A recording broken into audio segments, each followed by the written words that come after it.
My name is Brian Worrell, District 4 City Councilor, and I'm the Chair of the Boston City Council Committee on Ways and Means. Today is April 30th, 2024. This hearing is being recorded. It is also being live streamed at boston.gov/city-council-tv and broadcast on Xfinity Channel 8, RCN Channel 82, BIOS Channel 964. The Council's budget review process will encompass a series of public hearings beginning in April and running through June. We strongly encourage residents to take a moment to engage in this process by giving testimony for the record. You can do this in several ways. 1, attend one of our hearings and give public testimony.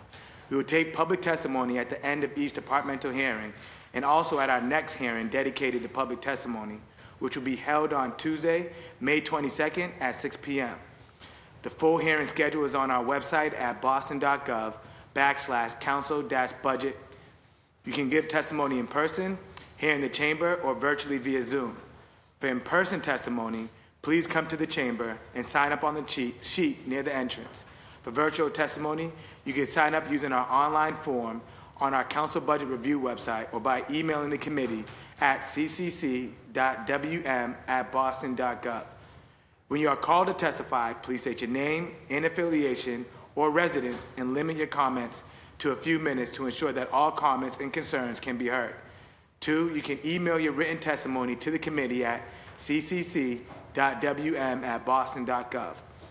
Or 3, submit a 2-minute video of your testimony through the form on our website. For more information on the City Council budget process and how to testify, please visit the City Council budget website at boston.gov/council-budget. Today's hearing is on dockets number 0670 through 0672. Orders for the FY25 operating budget, including annual appropriations for departmental operations for the school department and for other post-employment benefits. Docket number 0673 through 0675. Orders for capital fund transfer appropriations. Docket number 0676 through 0678. Orders for the capital budget, including loan orders and lease purchase agreements.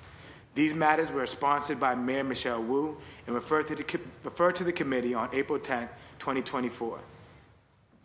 The focus of this hearing will be to discuss the FY25 budget for Boston Public Schools and will highlight contracts, transportation, student supports and experience, BPS Transportation Revolving Fund, BPS Technology Revolving Fund, and BPS Facilities Revolving Fund.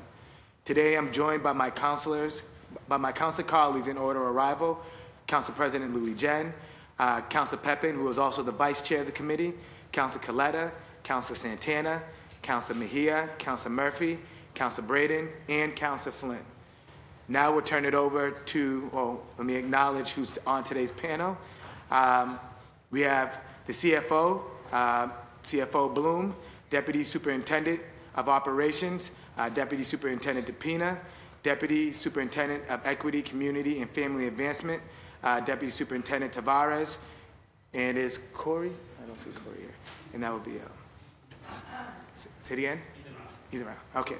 Now, and we've also been joined by Councilor Fernandez Anderson. Now we'll turn it over to the panel for a presentation. I'll turn it over to my colleague, David Bloom. Yeah. Thank you, everyone. Thank you, members of the council, for bringing us here today. As the superintendent spoke about yesterday, we're here to talk to you a little bit about our FY25 budget and the high-quality student experience we're looking to bring forward with that budget to BPS. Today's focus, as mentioned by the chair, is on contracts, including collective bargaining and outside vendors, transportation, as well as student supports and experience. My colleagues, Deputy Superintendent DePina and Deputy Superintendent Tavares, are going to present a little bit about how their parts of the organization support that work and what is changing for this upcoming budget. And then we're looking forward to answering what questions you may have.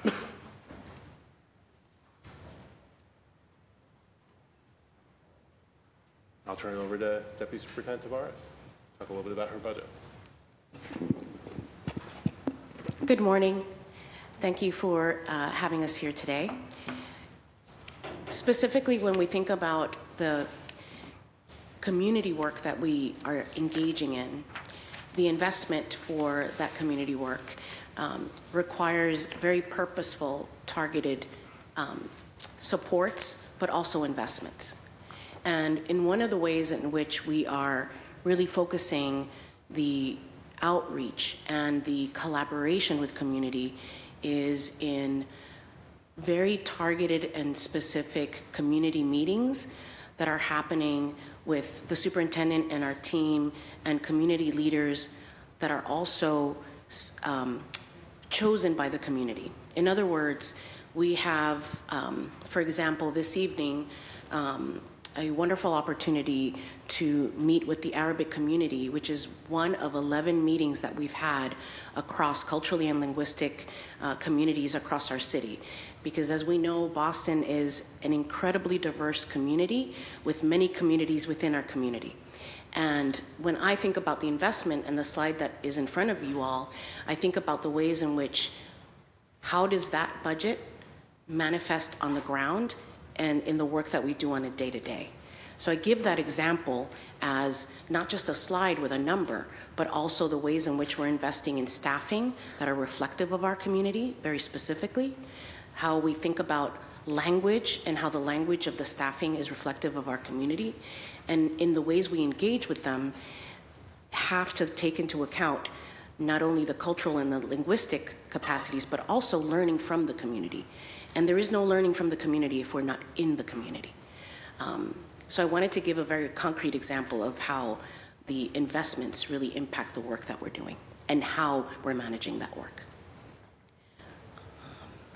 And then in the second slide, to ensure that all students and families really have an understanding of the inclusive education plan, we have spent quite a bit of time in the professional development of our family liaisons. Our family liaisons are really the folks that are on the ground, that are at the schools, that are really supporting the communities within the school communities.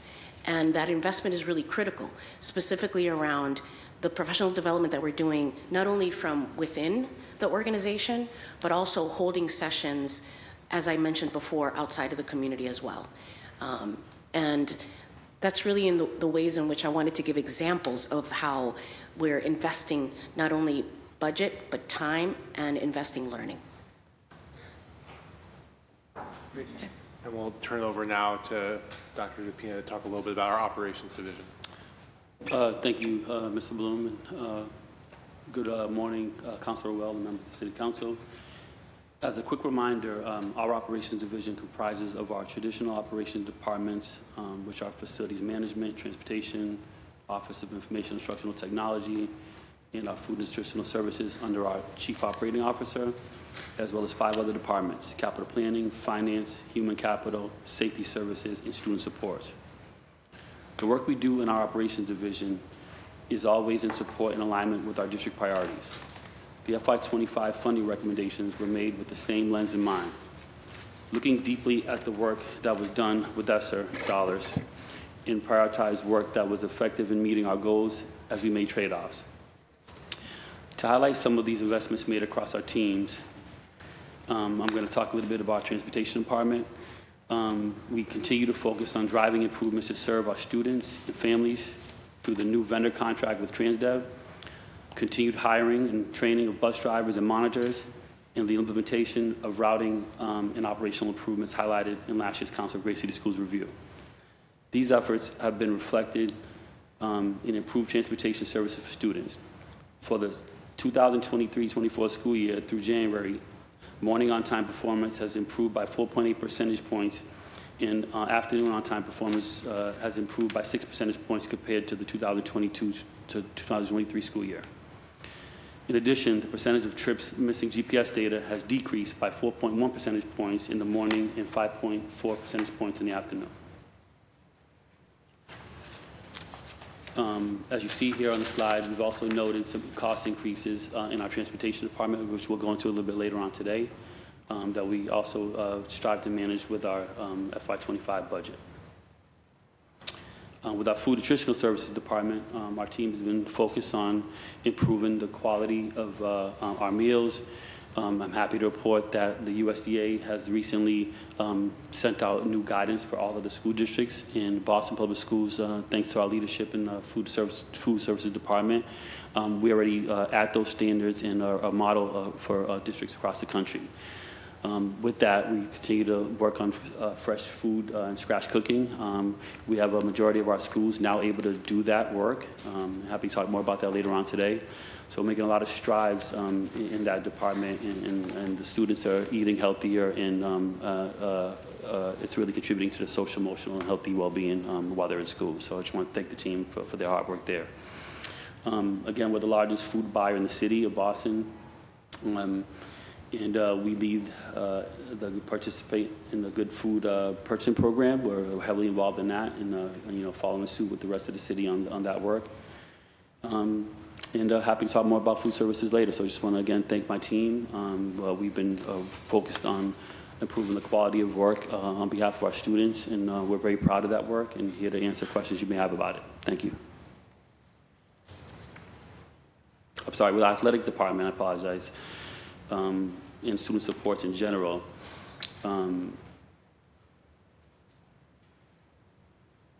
We continue to work with the Division of Academics and the Division of Schools to provide social, emotional, and academic support to students through mentoring, social workers, and increased professional development on trauma-informed practices. The Student Development and Advancement Team, through over 25 new programs and initiatives, have served over 1,500 students this year. 93% of these students have been our Black and brown students. The district ran 3 college tours for over 140 students in 2023, which included 21 schools, including an HBCU tour. For 2024, we will have conducted 7 tours with over 240 students involved. Also want to highlight the Housing Stability Program. Another key highlight that over 1,600 families experiencing homelessness have been permanently housed since 2021 through the BPS Housing Voucher Partnership with the Boston Housing Authority. Our priority here was to sustain our student support personnel related to this important work, some of which is highlighted here in the budget. So happy to again talk about the work we're doing on student supports in our athletic programming, and we've made a lot of strides in these departments with the investments we've made, and look forward to the continued work for FY25 and beyond. Thank you. Great. Thank you. Want to acknowledge that we also been joined by Councilor Fitzgerald. Now I'll turn it over to my council colleagues. Council President Louis Jen, the floor is yours.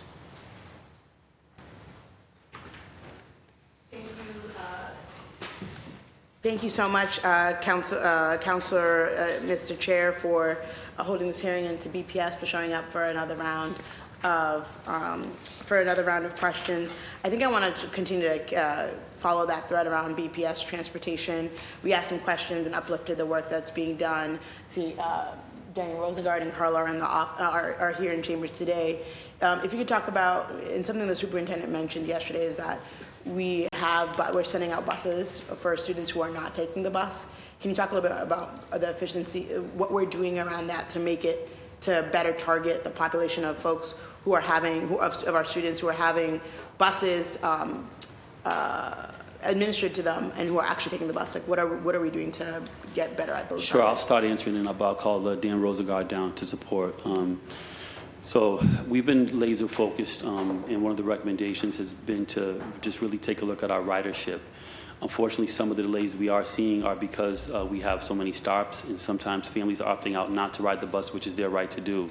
So we're working on making sure we're intentional in our conversations and planning with our families just to understand ridership, and to, if families choose not to ride buses, we're able to provide them with that information, make adjustments to our routes, and then hopefully see some more improvements in on-time performance. But I'll turn it over to Mr. Rosengard.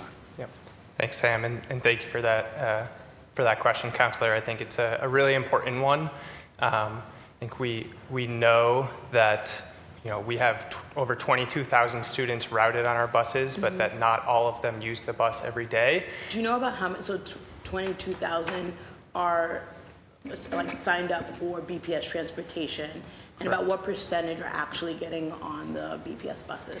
Yeah, so we don't have Okay. really accurate data on that. We've, anecdotally, we've looked at our buses and seen that there can be a wide range.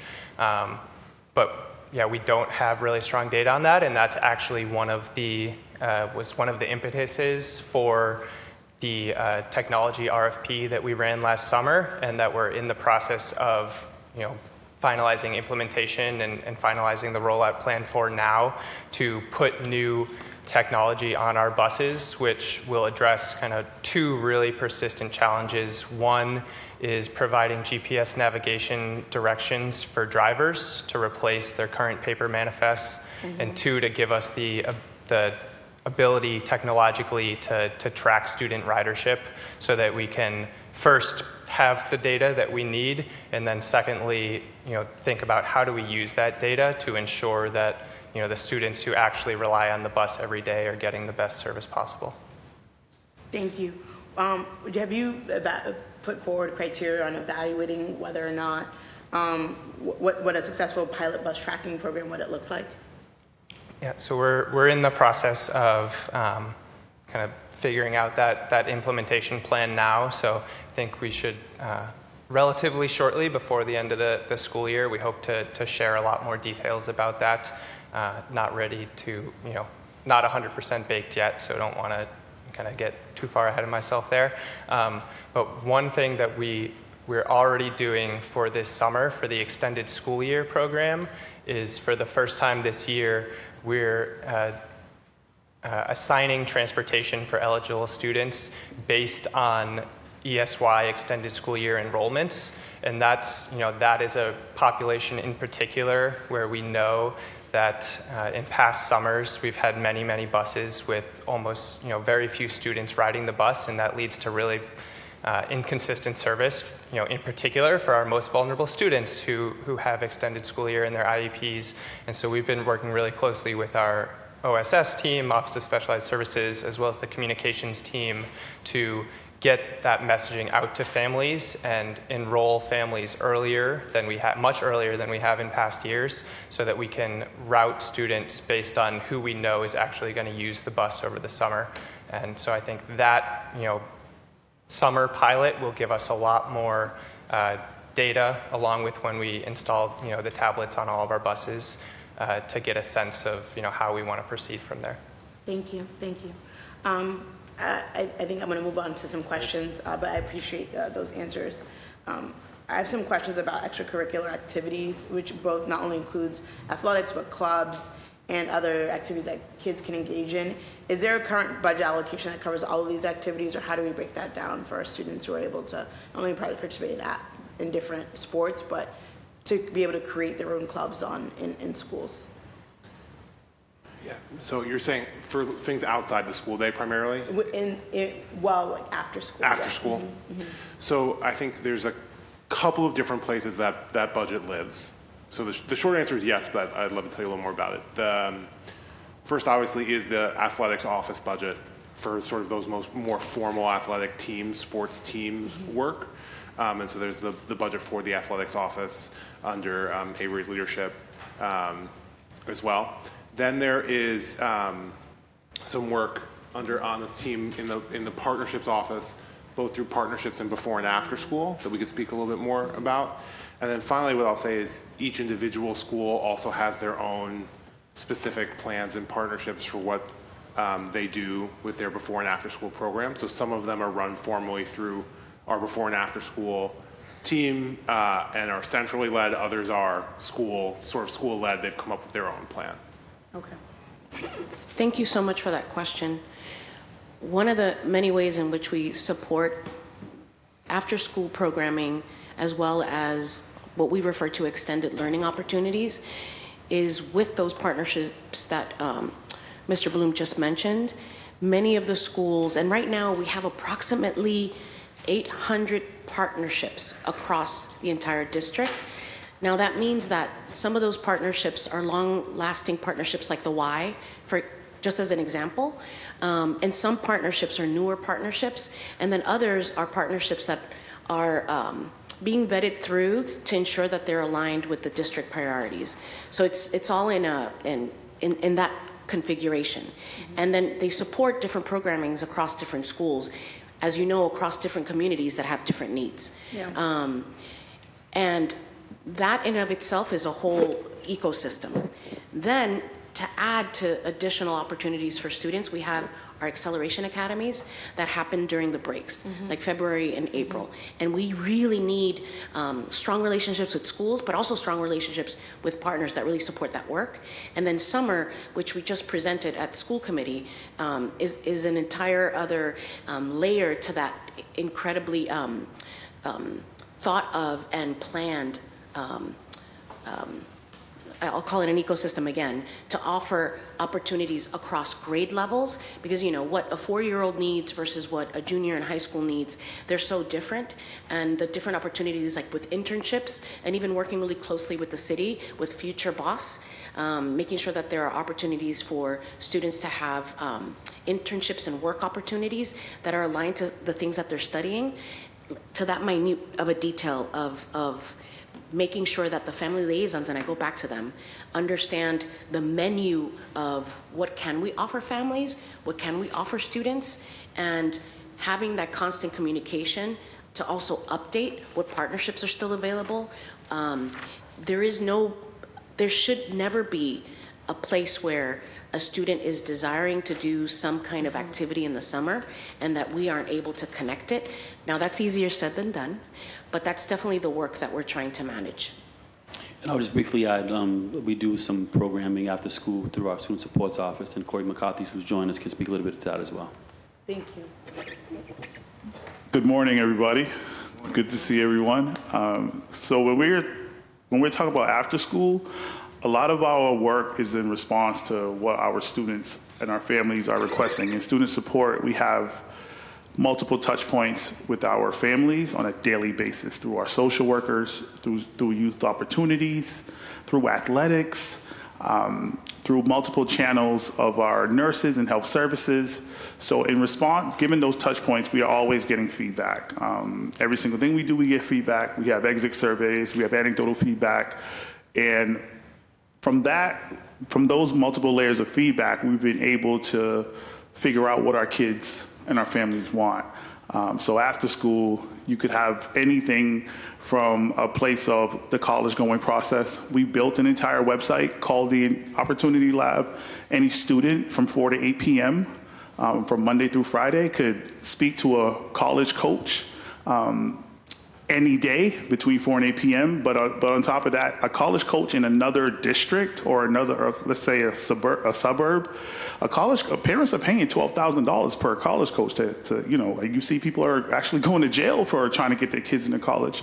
Our folks in other states, have built a mechanism for our students to get our secondary students to get access to college applications, college essays, getting through the Common App. A lot of the barriers that have prevented us, and a lot of our kids, especially black and brown kids, from going to college, we removed those barriers by having and building a unique partnership with the 3 Point Foundation and Livius Prep and some other folks and higher education programs to support our kids, along with the folks that provide us services during the day. So from eyes open to eyes shut, our kids can get support after school through the Opportunity Lab. Secondly, we have quite a few mentoring programs. We have a lot of athletics programs that are in response to our students who just want to do things. And I think that's really been the theme, like kids doing things, kids experiencing things, kids getting an opportunity to be curious, and us sort of like executing and delivering on the things that our students have identified that they need. So our after school program, while it is quite nuanced, we have been able to deliver a diverse set of opportunities for them, all ages. Thank you. The chair is informing that my time is up, so thank you for your responses. Thank you. Vice Chair Pepin, the floor is yours. Thank you, Chair. And it's so good to see Mr. Bloom again for another hearing. But thank you so much for the members of the BPS team for being here for this morning. I just want to take the opportunity to thank specifically the Transportation Department, specifically Carla Tanko, for giving me a quick tour of your department over at the bowling building. I got to learn a lot of amazing work you all are doing, especially the hotline. I saw the calls come in and heard the parents talking, and just you guys do a good job over there. So thank you for showing me that. My first Thanks question. for visiting. Yes, sir. Thanks for visiting. Oh, of course, my pleasure. No surprise to everyone here. My first two hearing orders that I proposed on the floor were regarding BPS transportation and the concerns of tracking the buses. You know, there's a lot of questions from parents in my district where I said this yesterday, so I'm going to say it again here. Why is that we're able to track our food on Uber Eats and DoorDash, but we're not able to track our children in real time? I would like to get an update on what your system timeline looks like in terms of implementation, but also what do the updates include? What are we going to expect as parents of VPS to, when we're tracking our children, what are we going to be able to use? Sure. So we have a current system in place that we do use to monitor our buses that's tied to the GPSs, and Mr. Rosengard can expand upon that. Yep. No, thank you, Councilor Pepin, and thank you also for visiting the bowling building a few weeks ago. It was great to have you. Appreciate that question, and I think it ties very closely into the question from Councilor Lujan as well. As you know, Sam noted, right now parents have access to the Where's My School Bus site, which allows them to track their bus on a daily basis tied to the GPS unit on the bus. I think it works for many families. It works a lot of the time, but it also has some flaws in it, and that was recognizing that when we ran the RFP last summer that I referenced. One of the components of that was looking for a vendor who could provide a more integrated, all-in-one tracking mechanism for families and also for school staff as well who are preparing for arrival and dismissal. And so as part of the rollout that I spoke about a few minutes ago, part of that will be introducing a new tracking app for parents in schools. I know you asked specifically about the timeline. Again, I'll say we're still kind of in the process of fully fleshing that out, so not ready to commit to a certain date yet, but we fully recognize that this is a very urgent thing that we need to improve for families. And so, like I said, kind of by the end of this spring, hope to have more details to share with yourself, this body, as well as the public at large around the rollout timeline for that. Thank you. And I also just want to highlight that the current website that we're using, I've heard from parents that it's very difficult for their students to access because I think the attention is more on the parents and the actual staff. If with the new implementation of a new application, whenever it's put out, I think we should also focus on giving easier access to the students, because the reality is not all students are waiting with their parents outside for their school bus, and many of them already have smartphones. And I know that some parents have told me, I would love my students to have easier access to know when their bus is coming. So if we can also include students being able to track, not just the staff or the parents, that'd be a huge win for a lot of parents too. Yep, definitely. What I'll say just for now is, to log into the app right now, it requires student last name, student date of birth, and student BPS ID number. So, parents certainly can make sure their students also have access to that information, and they could log in and see the same information as families. But I think, like I said, when we move to this next version of, an actual app from a third-party vendor that's integrated with all the rest of our systems, I think it's going to largely improve the experience for all our constituents. Thank you for that. Yeah, I'm just very excited to see what the new program is. I know that parents are very anxious for it, so thank you for that. In regards, Dr. Ana Tavares, it's good to see you here.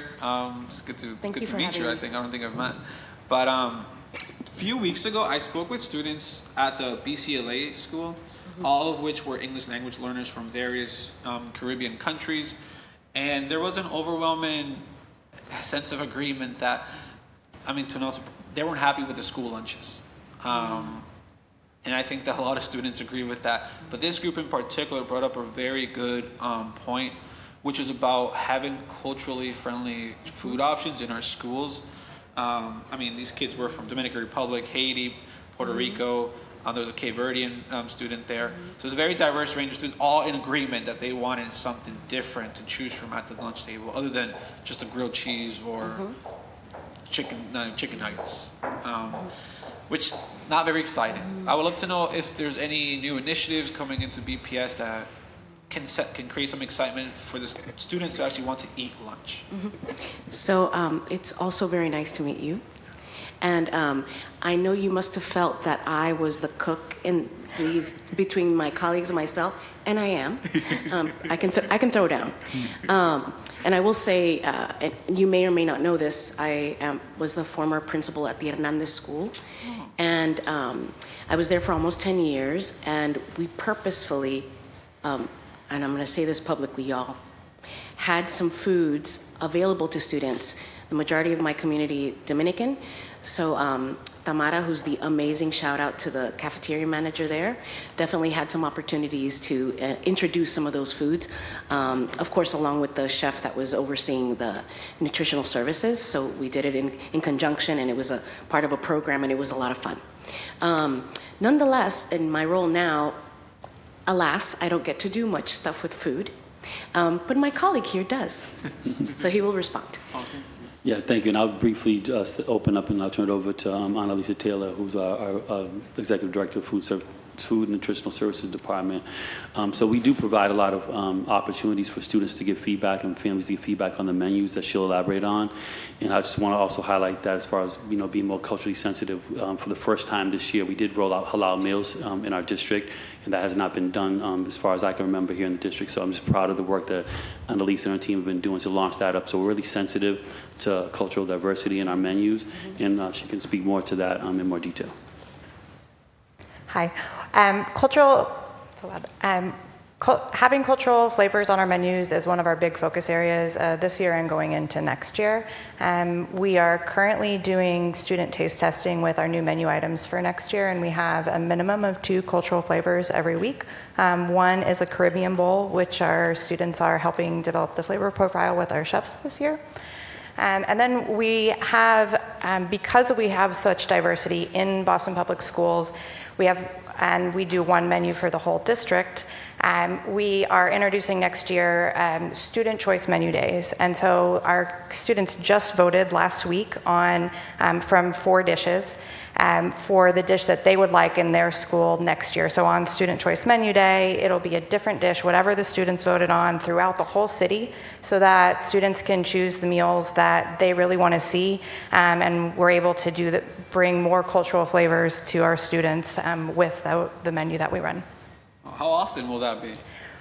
This is a very big deal in school food service, to serve a different menu dish in every school on one day. So this is going to be our first time to do it in the fall. It'll be the first day. And then we plan to do it again, have them vote in the spring. And so what we're planning to do is take the feedback from these student choice menu days and then incorporate those recipes into our menu. And that'll be an additional choice that the students have for cultural meals, in addition to the Asian, the Indian, the Caribbean, and the South American, all of the other menu items that we're adding for next year. That's awesome. Well, if there's any resource that you can share which is publicly available, please feel free to share with me. Yeah, happy to. Thank you. Thank you, Chair. Thank you, Vice Chair. Councilor Coletta, the floor is yours. Thank you, Chair, and thank you all again for being here. I appreciate the work that you do. It's not easy, so just joining the chorus in gratitude.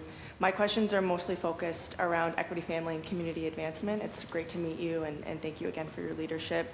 Our office sought to connect with every single family liaison in our district.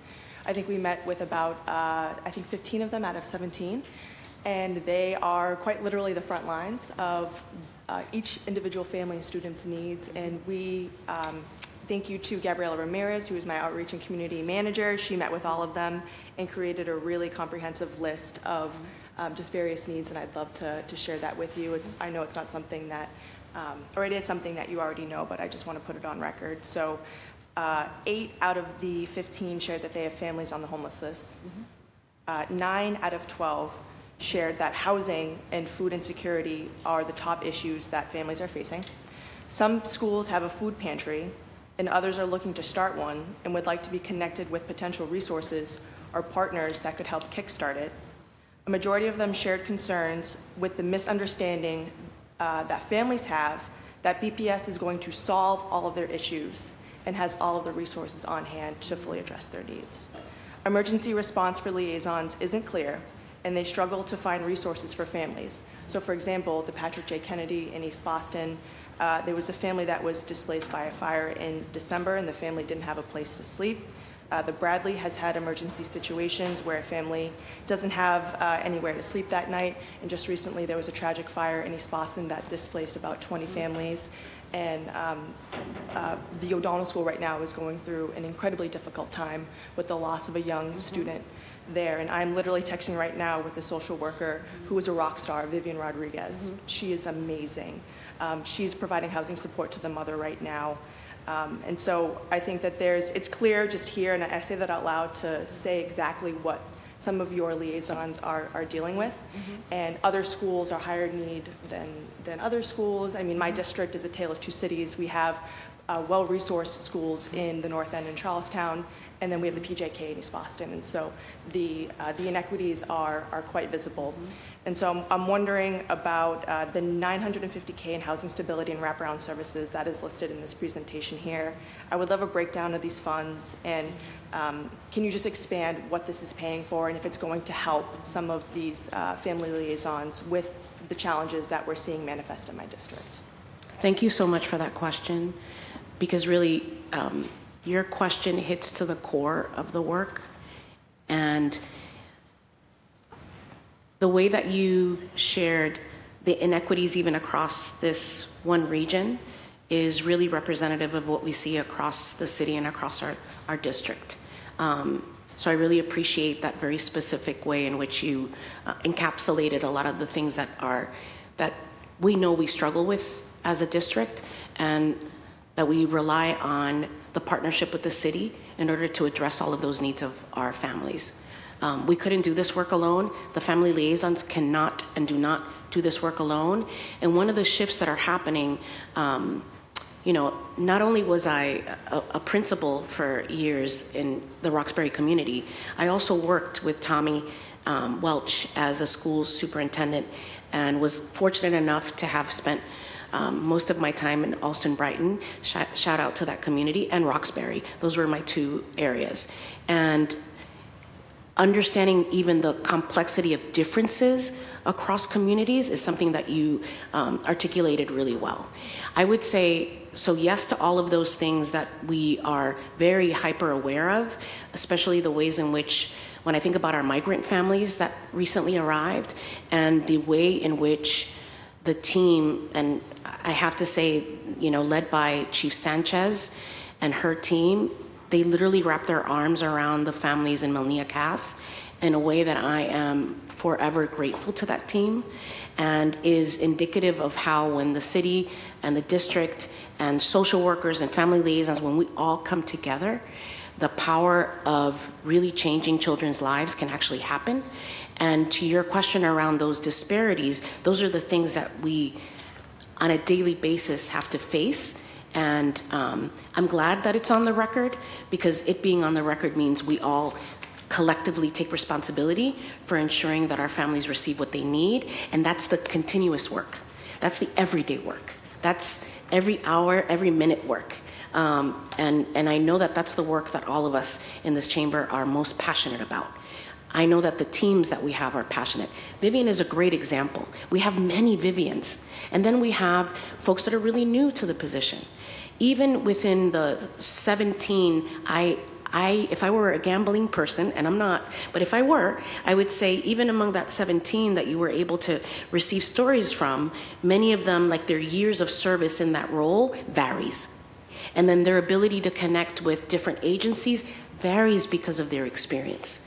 And even being able to, there are schools where the family liaison, the social worker, they're all part of what they call the student support team, right? And every school has a function that looks a little bit different, but nonetheless, those two have to be lockstep with one another. And I'm actually gonna also ask Corey to jump in this response, because the family liaisons and the social workers are really a team in most schools. That's not to say that that's true in every school, but that's the goal, and that's what Corey and I are consistently working on. Even the two of us, having opportunities to do a lot of cross-departmental work is really critical for us too, and I'm so joyous that you actually brought this to the forefront today. Corey. Thank you. Can I just add something in there before you jump in? Thank you. So I guess my ask and my encouragement is to level set. So for our high needs schools like JK, putting in 2 liaisons, because the work is just too much, and they have too much, even though we have a social worker, so 2 family liaisons or 2 social workers. So just please consider that, and please consider paying them more, because they simply are not, and that was something that they also brought to the forefront for us. And then also professional development. So a lot of them don't know what the city provides in terms of services. I had to tell them about the Office of Housing Stability. I had to tell them about the Office of Food Access.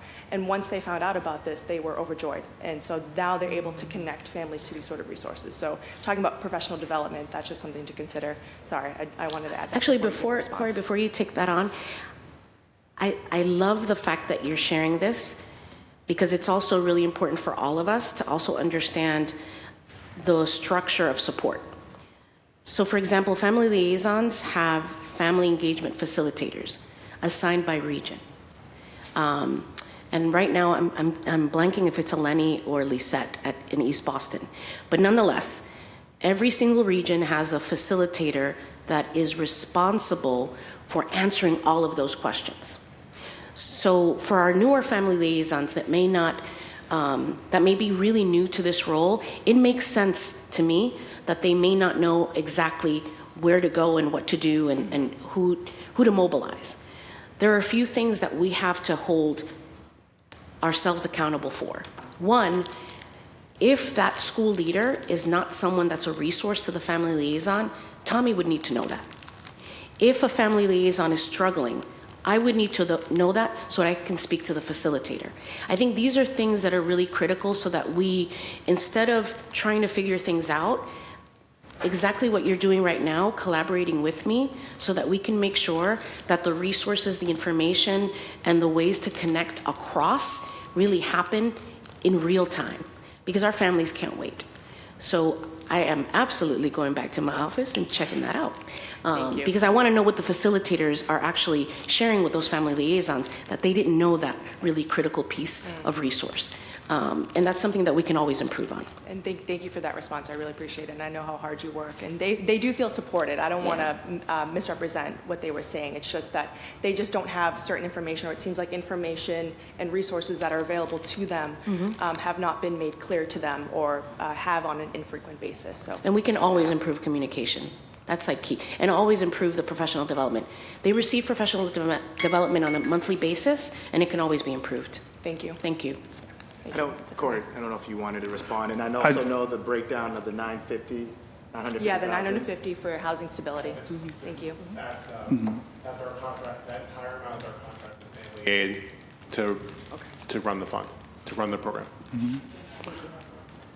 I also want to identify that there is in previous years, we did not have the ability to stabilize families the way we do now, thanks to the city and BPS for allocating those funds, and all of you for allocating those funds so we could support families in real time. Before, you'd have to wait a very long time. You'd have to you'd have to call you folks and everything. Now we have boots to the ground, whether it's our social workers, our family liaisons, having the immediate conversations, which triggers certain decisions that have to be made for families, where we have to assess what they need. And I think sometimes we underestimate those assessment pieces and what family needs. And I think to Dr. Tavares' point around the communication, like we could always over communicate, right? And then turn that around to support the greatest needs of the families, whether it's not just housing stability, but instability as well, and recognizing that before it happens. This now gives us a broader capacity to identify what families need when it comes to housing, and then having the financial resources to accommodate. I'll give you an example. If there's a fire, this is some of the behind the scenes and on the interweb, our interwebbings of communication where we are saying, hey, how can we immediately, who do we contact? How do we contact them? When can we get them services after they've been identified? And then sort of those, that sort of web of communication, typically, thanks to everyone involved, typically lands the family in a situation where they're able to get a voucher or get some additional support. Thank you. And I just have a follow-up question. Is the $950,000, is that housing vouchers? Like what actual services? Like run through the family aid program? Right. I'll get you those details, Chair. All right, thank you. Councilor Santana, the floor is yours. Thank you, Mr. Chair, and thank you to the administration for being here. I'll jump right in.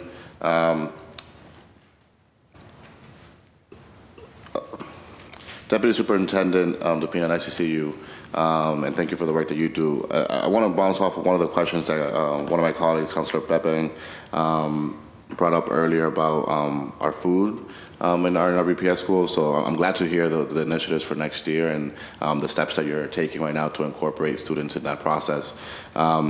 Just a follow-up question on that. Are there any plans to increase the percentage of like New England grown produce products in school meals to meet the 30% that you're heading to? Yeah, while Ms. Taylor comes down, we do a lot of local sourcing of our products, and we're very intentional on doing so. So that is an area of focus of ours as well. So I'll let Ms. Tanner speak in more detail about that. Hi. The last analysis we had in the Good Food Purchasing Program happened during the pandemic, and so some of our produce wasn't included in that 10%. So this year we'll have the produce included, and then next year our local items that we're adding to the menu are local sweet potatoes. We'll be doing more of the veggie and kelp burgers and meatballs coming out of Maine. We have an empanada that's made here in Boston on the menu, ravioli that's being made here that's entering the menu, some jerk chicken seasoning, it's a tikka masala sauce, a falafel that's made by Commonwealth Kitchen, from yellow peas made in Maine. So we have a lot of items on the menu, as well as our tortillas and our cornbread that are made locally, and that'll be included in next year's analysis. And I think that we'll be getting to that 30% pretty quickly. Great, thank you. I'm looking forward for that analysis. Deputy Superintendent, the expansion of sports programs at various levels, as you touched, such as Special Olympics and in middle school, how is the budget ensuring equitable access to these opportunities across all of our schools, particularly those in our underserved communities? And are there any initiatives in place to encourage participation and address any potential barriers for participation?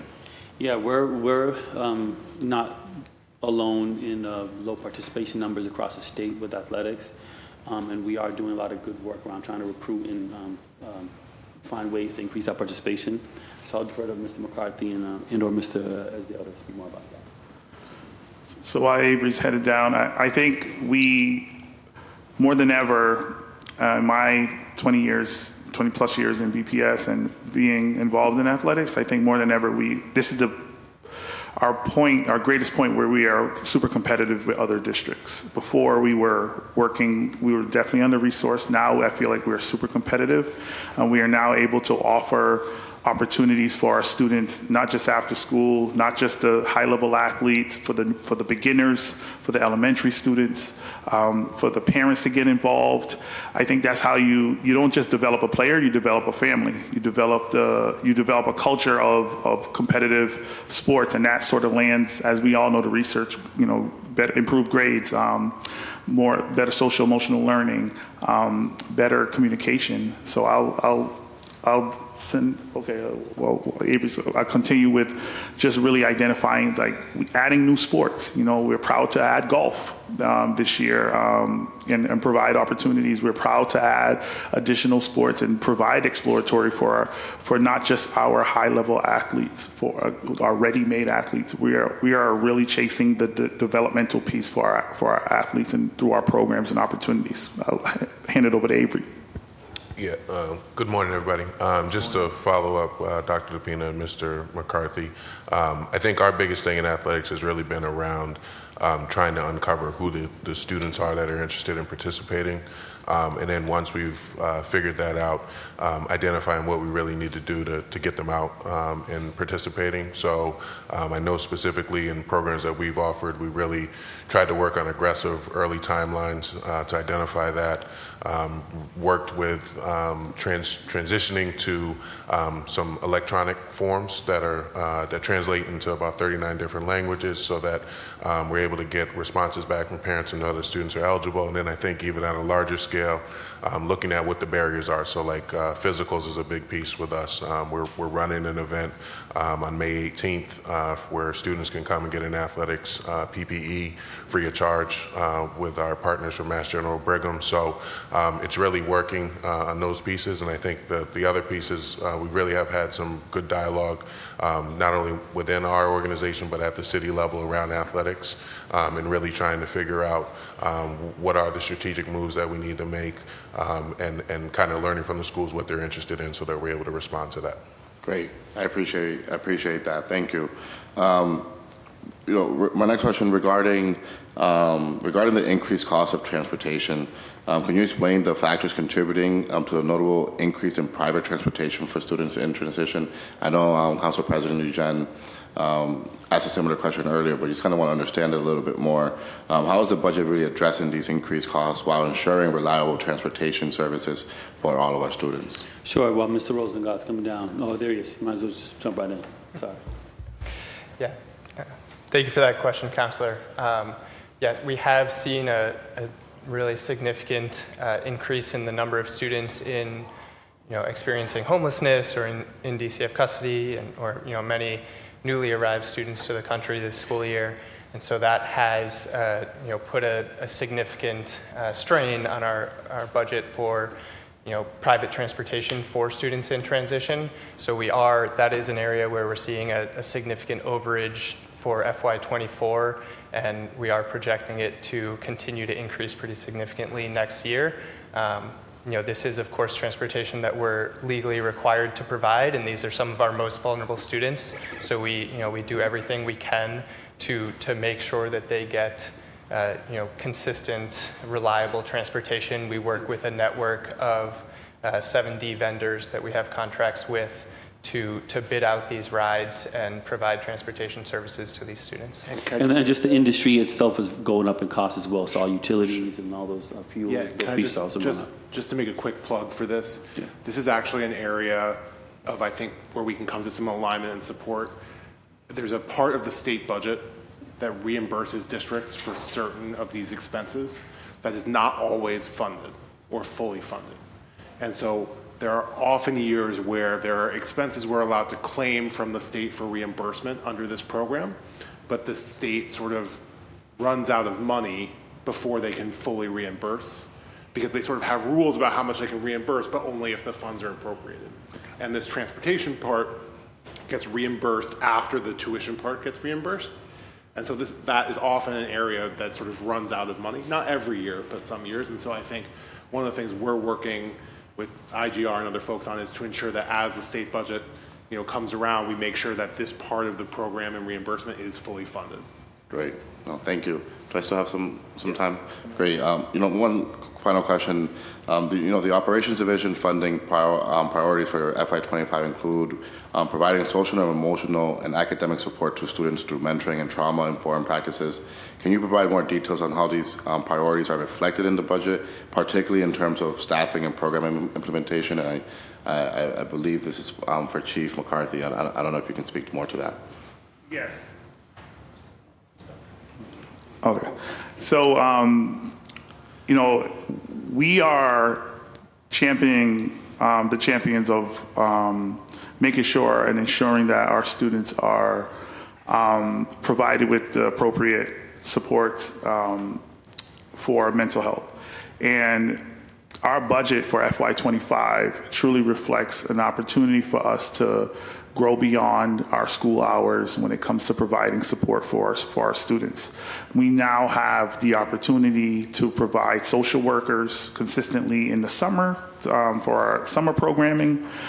We have additional investments in programming that will support social and emotional learning and mental health for our students. And it's not really just that, because there is a negative stigma around Black and brown communities in mental health, and our job is to really get the messaging out that it's okay to not be okay, but here is our support, here are the people, and here is how we can help our students land in the best place possible for them to be successful through that route.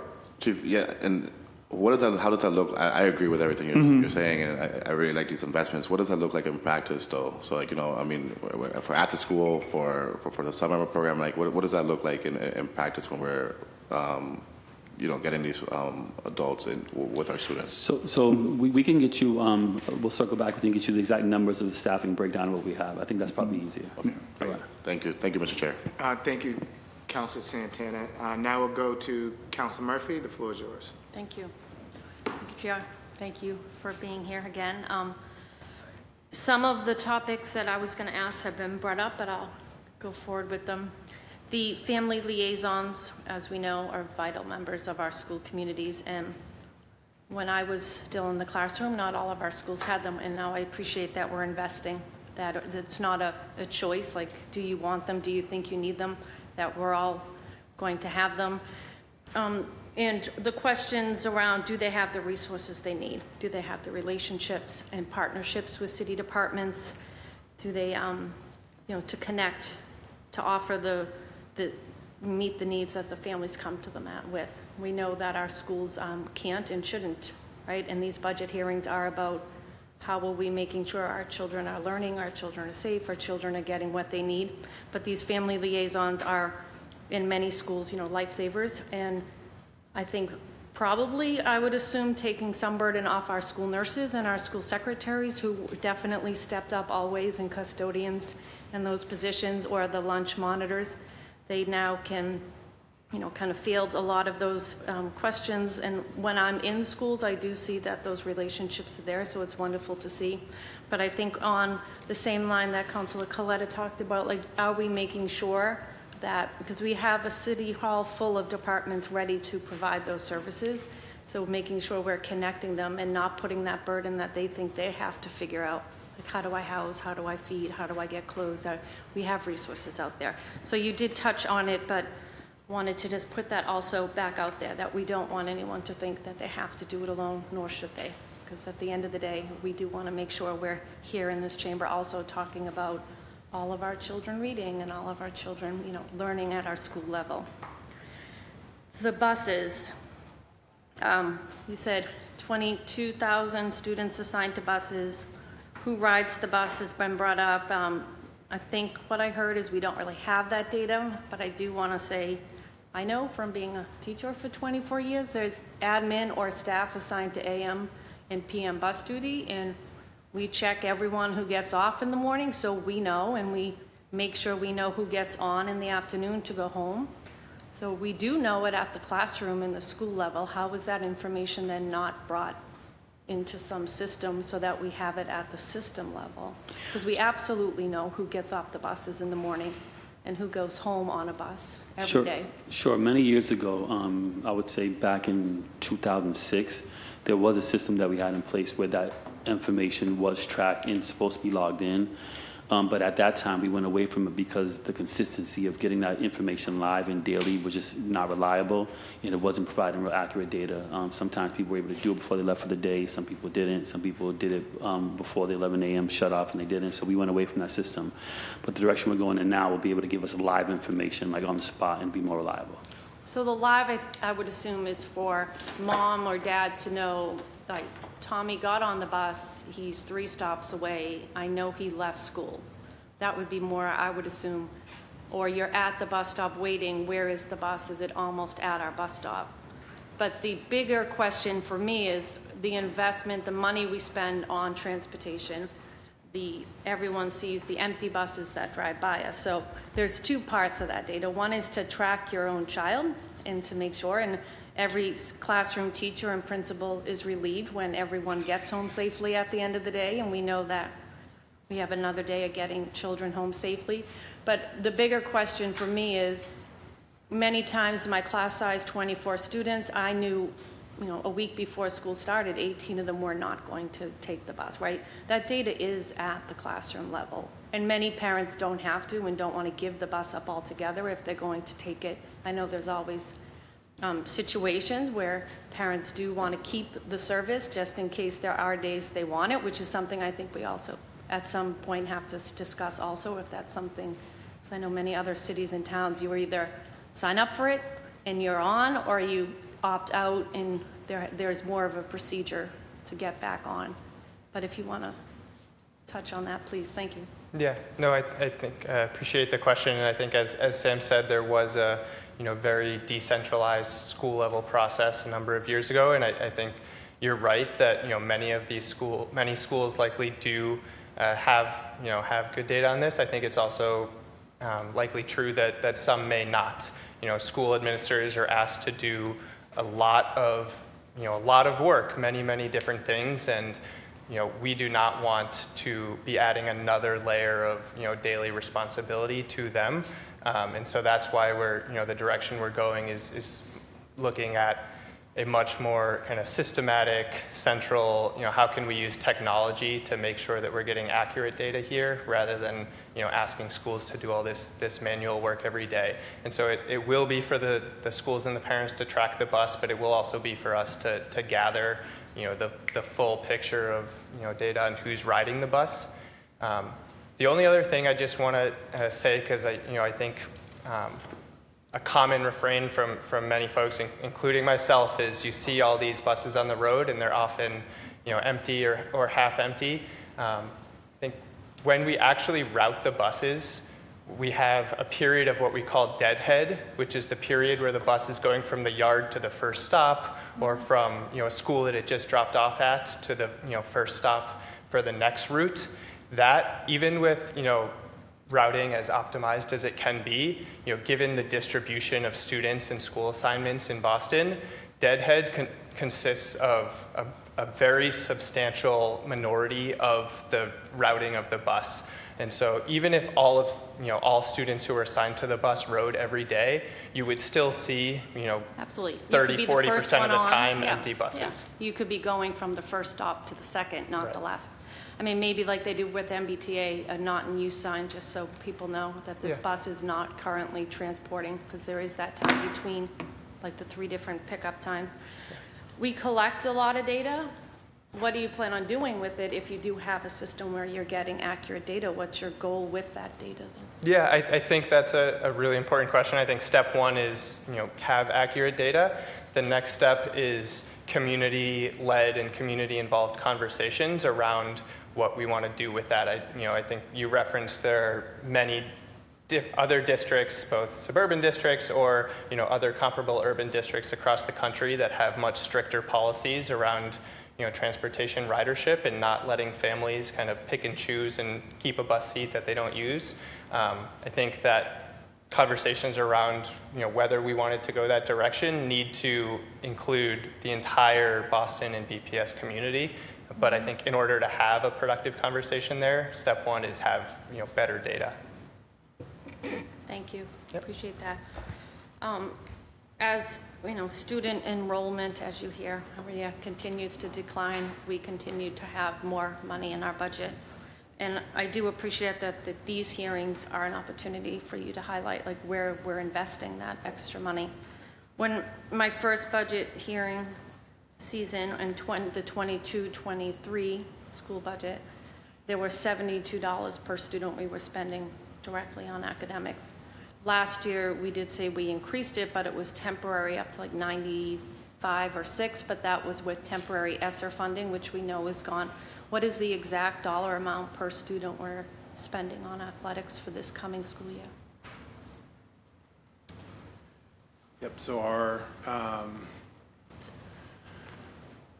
total projected athletics department budget for next year is $4.9 million, just a hair under that across the whole department. I'll grab the pupil number quickly. And what number are you using for September for the next, what's your enrollment number that you're using to divide? Right, so I'm just going to look up the enrollment number. Oh, okay. And just to be clear, like on the math, so the way we look at how much money we spend per student on athletics is based on student athletes who participate, not the overall district, because that's a skewed number. Because not all students in the district participate in athletics, so we typically go by the number of student athletes that actually participate. But if I'm comparing it to other cities and towns who use the total enrollment, because no city or town, Sure. and we do have a larger proportion, even though we should have more inclusive athletics, we do have a larger proportion of students who, because, yeah. Yeah, we're happy to calculate it both ways, but I just wanted to point out the absolutely. difference. To Thank you. compare apples to apples, absolutely, yeah, because that could make it seem less, but.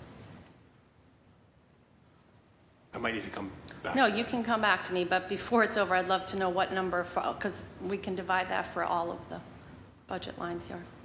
Thank you, Chair. Thank you. Councilman Mejia, the floor is yours.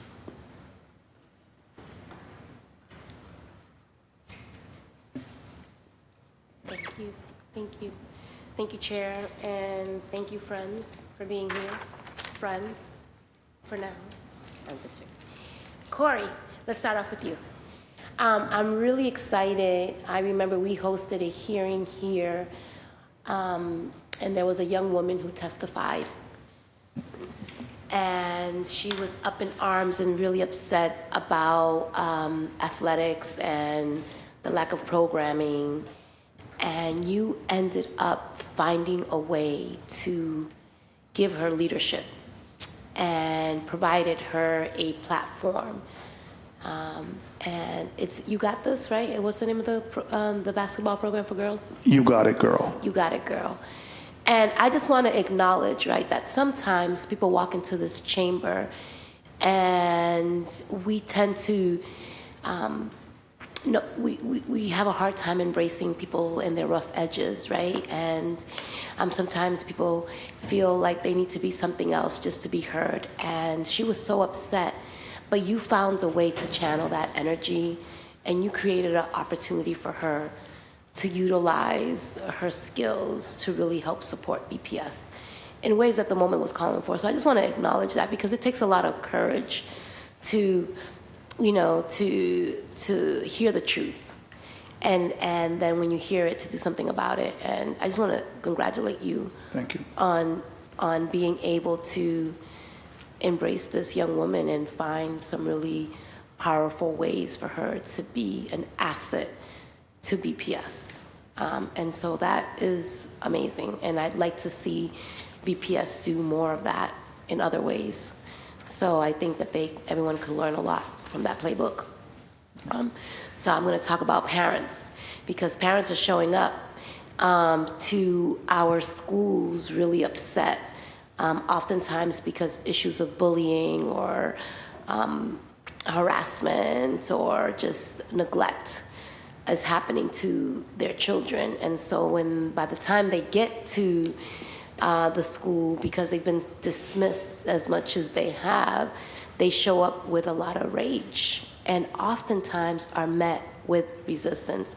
And sometimes that resistance calls the police. Sometimes these parents are there filed 51As against them. Like, it is not, I think, the best way for us to embrace parents who are frustrated with the system.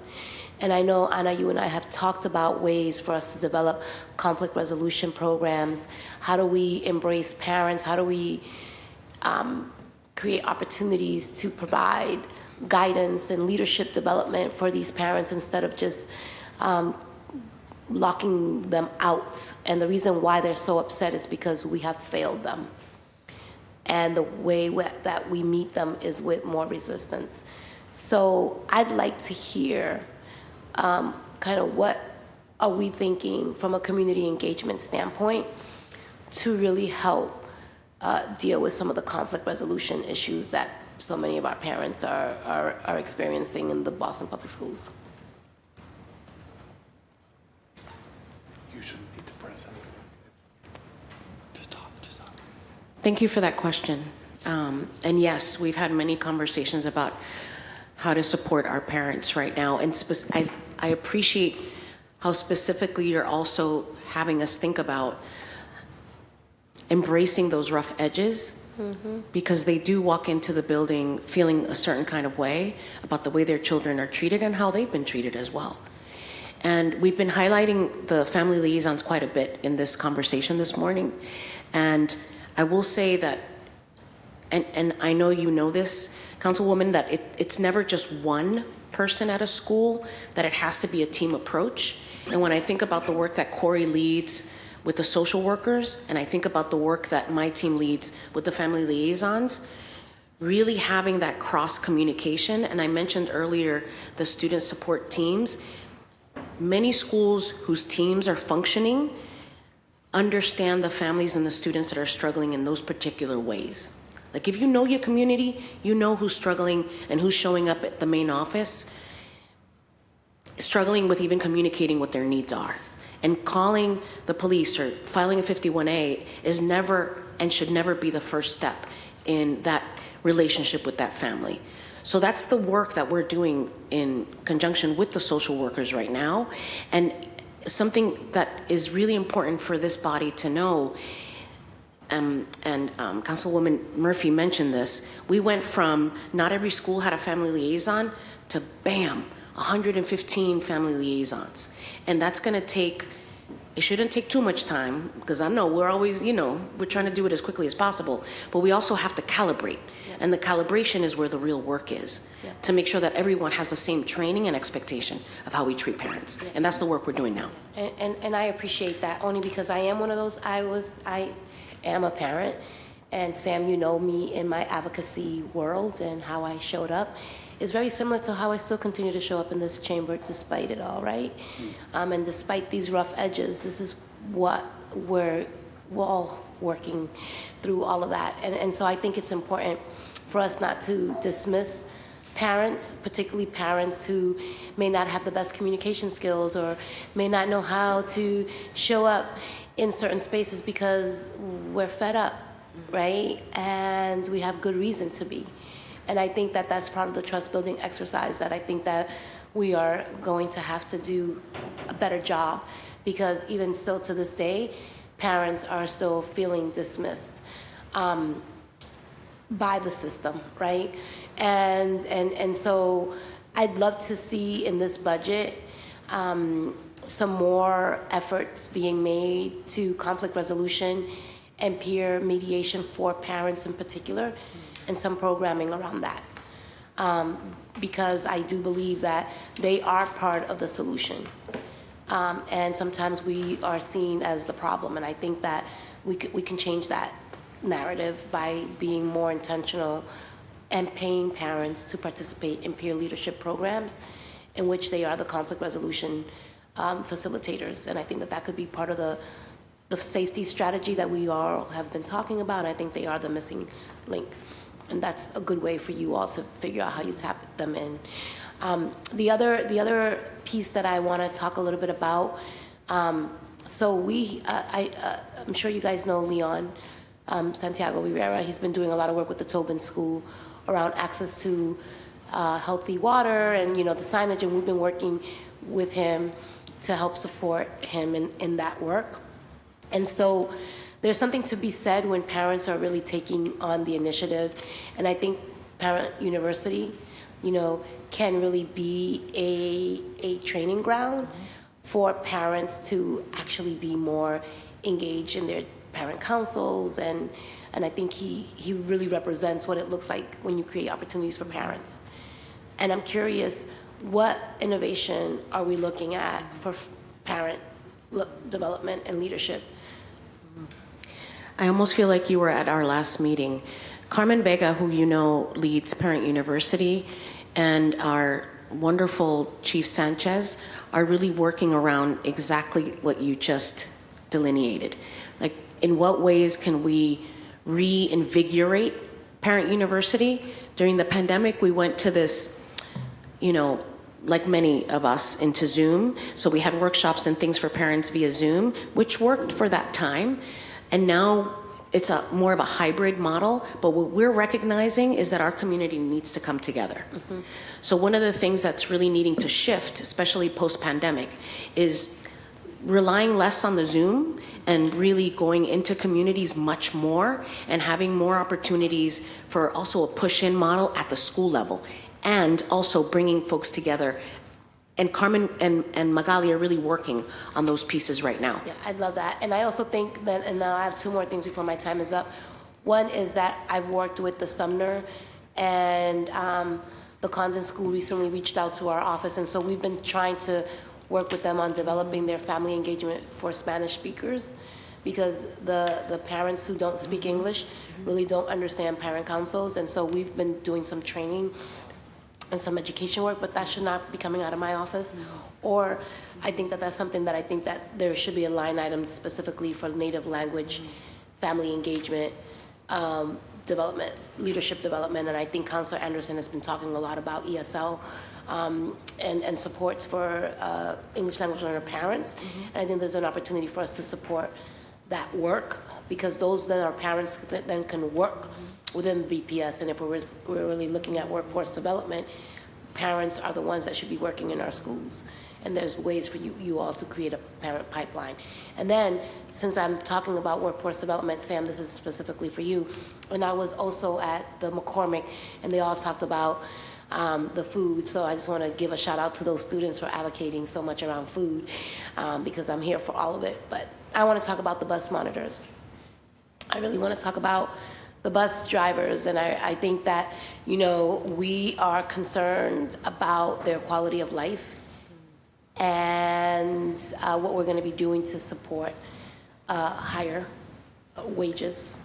I know you can't speak to all of that, but I'd like to hear, what are we doing to increase the quality of life for our bus monitors? Sure. So thank you for that question, Councilman, and I'll just start by saying this. We've been very intentional on focusing on some of the lowest paid workers in our district and looking for strategies and ways to increase that. I'm happy to report briefly, and I'll let Dan Rosengard get into more detail. We did increase the salary of pay for the bus monitors unit at the last collective bargaining agreement for that very reason, and we're going to continue to look for ways to do that across the district.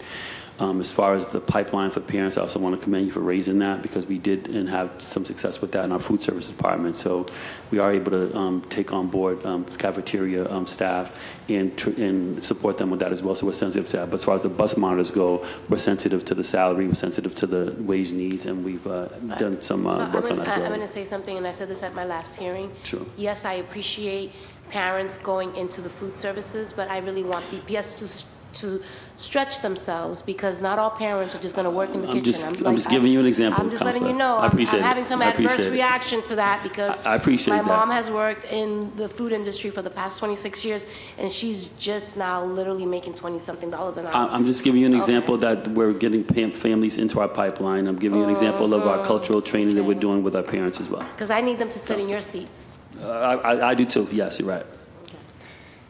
Thank you, Councilor Mejia, and just to add on to what Sam talked about, I think certainly the wage piece is one, but I think the other area that we're really focused on is providing a pipeline and providing kind of progression in career opportunities for our transportation staff. And so one of the things that I'm really proud of over the past couple of years that the team in BPS has done is putting in place that paid CDL training for bus drivers, which really opened up the pipeline of who we could hire to be a bus driver. Previously you had to come in fully credentialed, which takes 7 weeks and $5,000-$6,000 to get that credential on your own. And now we can hire folks without it, and have TransDev staff pay them while they're being paid and employed by us. And within the bus monitors contract, actually, there's a portion of those trainee positions set aside for bus monitors every year, for bus monitors to get that training and to become bus drivers. And so I think that's just something that I'm proud of the team for working on, and just wanted to highlight that we're really focused on providing those pathways. Thank you. Thank you, Councilman Mejia. Council Braden, the floor is yours. Thank you. Thank you, everyone, for being here this morning. I'm going to go upstream a little from the actual sharp end of the spear where the services are delivered and go into the weeds a little on internal operations. I've been reading a report, the Boston Public Schools Office of Internal Audit, which was produced in March of 2019, and it recommended that an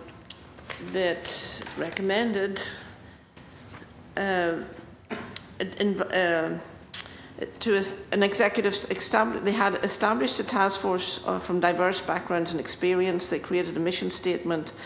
They considered multiple sources of information and involved legal advisors from BPS and City of Boston Legal Counsel, etc. And they produced recommendations to support establishing an internal audit policy. And I'm just wondering, do we have an Office of Internal Audit in BPS?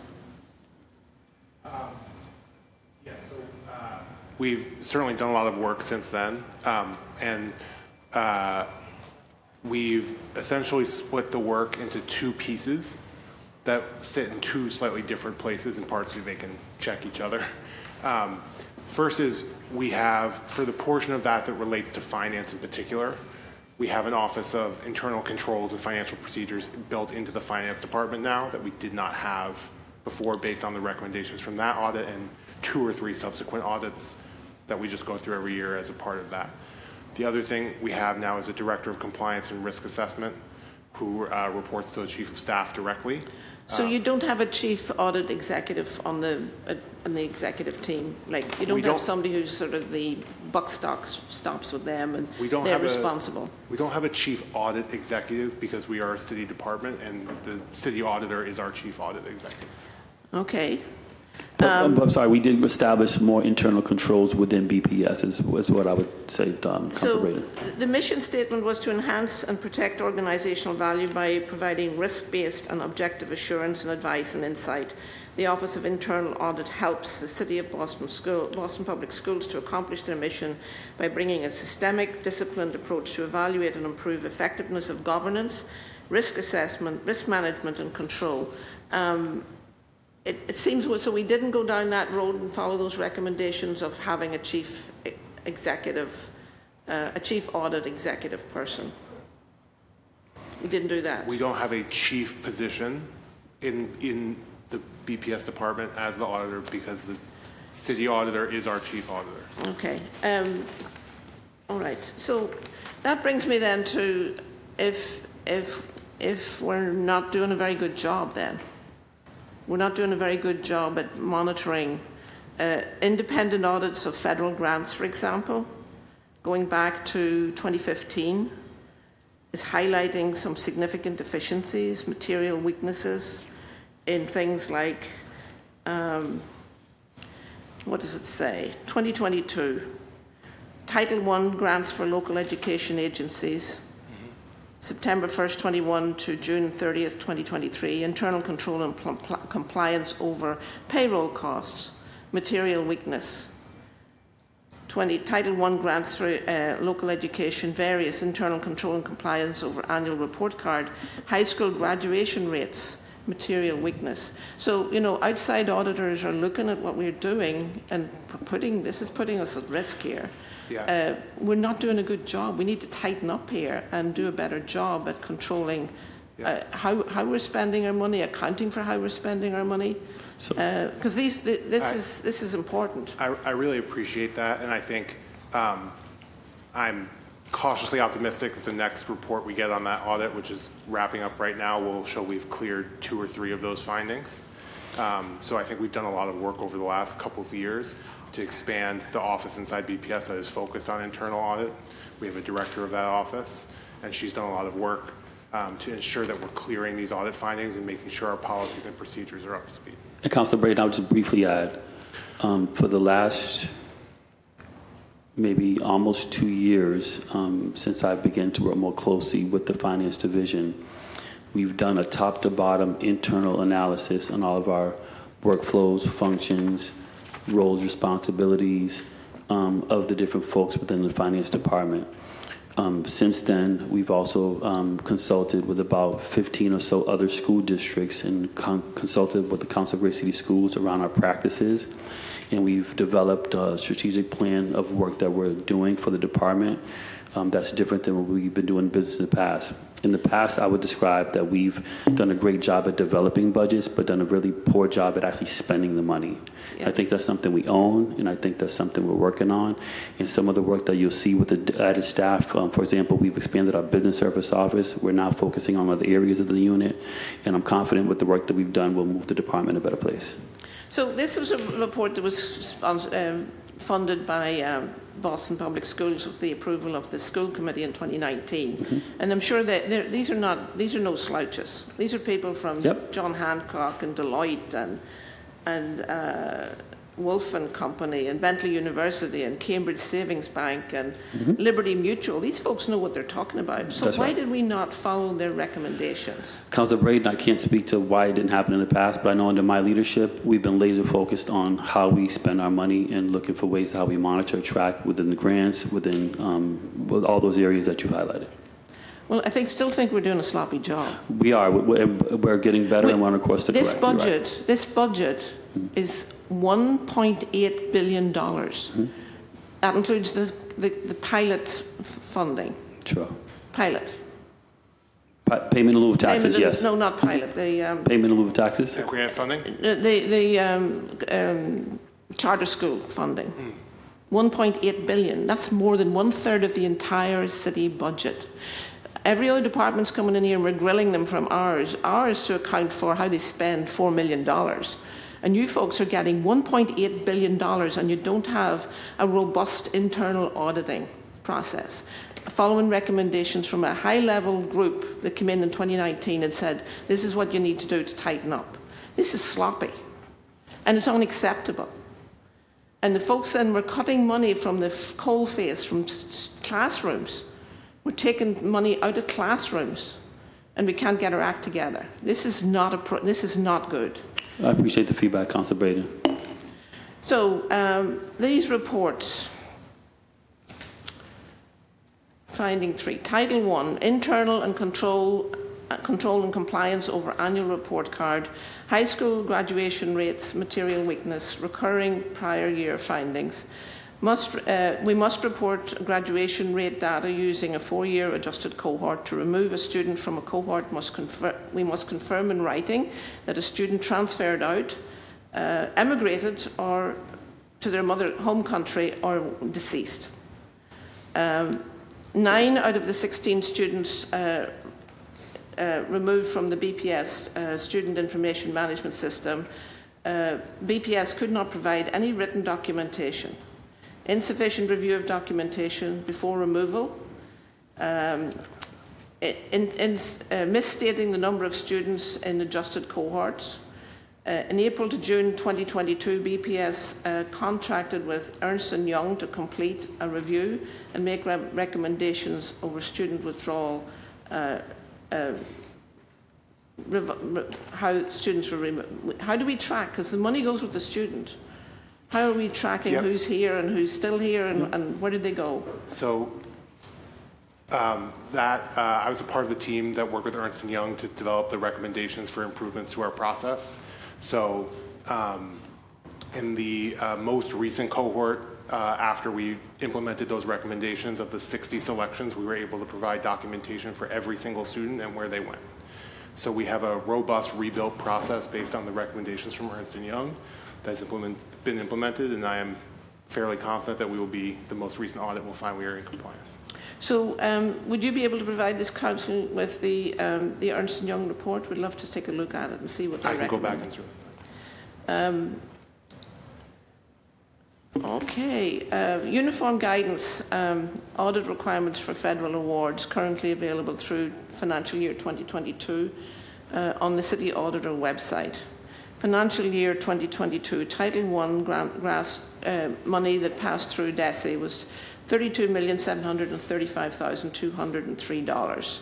The total federal grants from the U.S. Department of Education were $114,478,400. Federal grant designates Title I as a major program. Any program that gives us more than $3 million is a major program. So the audit findings for 2022, which is very recent. Findings 1, Title I, internal control and compliance over payroll costs was a material weakness. Insufficient system for collecting, filing and maintaining supporting timesheet documentation. Unsupported transactions represent 15% of tested batch, indicating a systemic problem. Since financial year 22, independent control procedures over payroll costs charged to federal programs, Office of Compliance and Risk Management. Finding 2, Title I, internal control over reporting was a significant deficiency. DESE requires full financial report within 60 days of the end date of a grant. In a sample of 4 out of 13 reports, 3 filed over a year late. Over a year late. What's the consequences for filing something a year late? DESE grants management alone process standard form. They have a process standard form, FR1. BPS does not have effective internal controls. BPS financial department will independently, with independent internal review, create. So we don't seem to have a strong in-house review of our quality control of our processes. This is a huge amount of money. It's not; these are not peanuts that we're talking about. Yep. So since that FY22 audit, we've sort of stood up this office over the last 18 months. We have a new director in there who's running the process. So, for example, on the issue of timesheets, right, we're required to collect historically a paper timesheet for every employee for every day they work across the entire system, and then produce them for the auditors, right? So we've had a challenge in collecting across all our schools those timesheets and reporting them to the auditors. So what we're doing is revamping our process for collecting and managing all of those paper timesheets so that we can make sure that when it comes time to be audited, we can make them available for the auditors in a timely fashion. So you just mentioned a few minutes ago about transportation and how we're not necessarily reimbursed for some transportation costs. That requires good information management as well. Like, I think we need to tighten up our systems here. Agreed. The Boston Municipal Research Bureau recommended budget books. It seems that they sort of fell off in the teens, 2016, 2017. Why do we not produce budget books anymore? Like, it seems like for us as councillors, we have to review your budget and approve it every year, and it's a lot of money, and it's a huge responsibility that we take very seriously. But it would be helpful if we had a coherent and accessible overview of your annual budget, your outcome goals, and your list of appropriations, money that you've appropriated, and then actual expenditures. Why do we not do the budget books anymore? We'll be doing the budget book for next year's budget. Very good. Because this is what we're asking of all other departments. We'd like an annual report to figure out what your goals, what's going here. And then the other question I had was in contracts, in light of recent and ongoing litigation, we get sued, we're getting sued a lot these days. I would really like to know how much BPS is spending on outside legal counsel to defend ourselves against in these litigation proceedings. I will have to get you that number, but I'll be able to do it by the end of the day today. Very good. I think, is my time up? Yes. Very good. Thank you. Thank you, Mr. Chair. Thank you for the feedback, Councillor Braden. Pardon? Thank you for the feedback. Thank you. This is not small dough. $1.8 billion is a lot of money, and our constituents and our residents in the City of Boston want to hold you accountable for how this money is spent. We want to see a high-quality education. We should be the best school district in the country, the best urban school district in the country, and we can't get our act together. Thank you. Thank you. I think what would be helpful, CFO, is if we had a response to what has been stood up since the audit. That would be helpful. And then just for me, the risk and compliance, how big is that team? So office is, I think it's 6 people right now. The 6 people that's currently staffed? Well, sorry, one of the positions is vacant. So 5 people that's There's currently 5 people and staffed? one we're in the process, and one position we're process of hiring. Let me make sure I've gotten that right, and in the written response I can give you the make sure I've got that number exactly right. All right, Pretty thank sure that's you. right. But Council Flynn, the floor is yours. Thank you, Mr.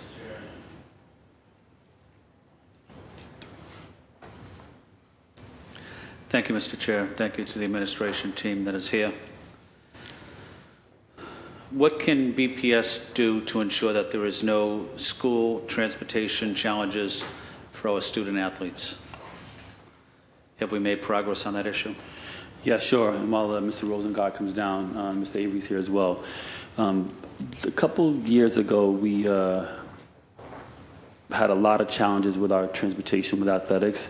And like we've done, we've really got to the root of the problem by talking to student athletes, coaches, athletic directors, and coordinators, and working with our TransDev staff. And within the confines of the collective bargaining agreement for the drivers, we built a system out where we're able to better provide the services. So we've significantly improved it, and I'll turn it over to the team to give more detail. Yeah, thank you, Sam. And yeah, as Sam noted, I think where we were last year, 2 years ago, when we had a really significant driver staffing shortage, there were persistent and regular transportation challenges, both for our normal home to school transportation and also we know for athletics as well. And there was very real impacts there on students. I think since we've gotten back to fully staffed with bus drivers, we've been able to, I think, do a much better job there. For instance, last spring we had 97% of our athletics transportation trips covered on time, and we've been at similar or higher rates so far this school year. I know we've had days in there that have not been great. I know one of those occurred not too long ago, and we've been working really closely, the transportation and athletics teams together to kind of look into that, and kind of deep dive and think about what do we need to change going forward. I think for a little bit of context, our athletics transportation is assigned through what we call charter transportation on a daily basis to our drivers, and we have kind of some operational guardrails and capacity in there where we typically can accommodate about 30 to 35 athletics trips per day. And we've had some days where this number of requested trips was much higher, and although we were able to cover most of them, there were a handful of trips that did not receive coverage on time. And so we've been, like I said, working really closely with the athletics team to think about how do we change scheduling, how do we improve scheduling. So I don't know if Avery wanted to add anything. But I was saying you could talk to in that mic, yes. I didn't get the audible, excuse me.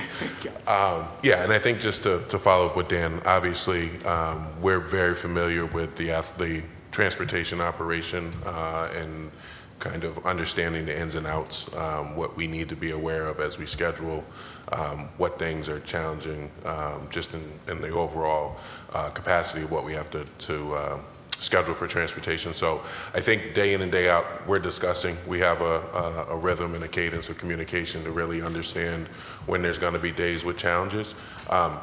We also have to understand we're dealing in seasons and in times in the fall and the spring where weather impacts what we do, and sometimes rescheduling and moving things around can kind of cause a challenge for all of us in terms of executing our piece. So our lines of communication are open. We understand, I think as I spoke about before, we are way ahead in terms of our scheduling and laying out what we need on a daily basis. Moving forward, we will work with Dan and are very cognizant of those numbers that he feels confident that transportation can cover on a daily basis, and we need to kind of be aware of. There are going to be days that we push it, that we have to push it just based on scheduling needs. But I think drawing it way back and looking at that baseline number that he has, 30 trips, which is kind of total, and looking at how we balance that with home and aways and in Boston and out of Boston trips is an important piece that we have to do, and we'll continue to work on. And we've also added more communication to coaches and school staff about those cancellations, if there are any. Thank you. It's good to hear that. As long as we all know going forward that there will always be buses to pick up students. So that's what I'm glad to hear, that there won't be any more challenges. So thank you for highlighting that. What resources do we have for students and families who have witnessed or impacted by school safety incidents?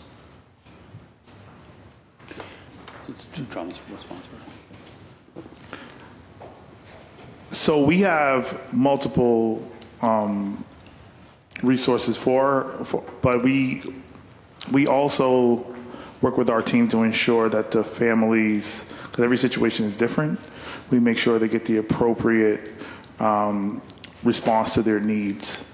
Via our social workers, we have a crisis response team. Within safety, there's an emergency response team. It varies by the need, but the resources could include anywhere from mental health support, housing support, food support. So it varies. Thank you. I failed to neglect also, I wanted to acknowledge Carla Tanko, who has been helpful in responding to some issues I've had on school transportation.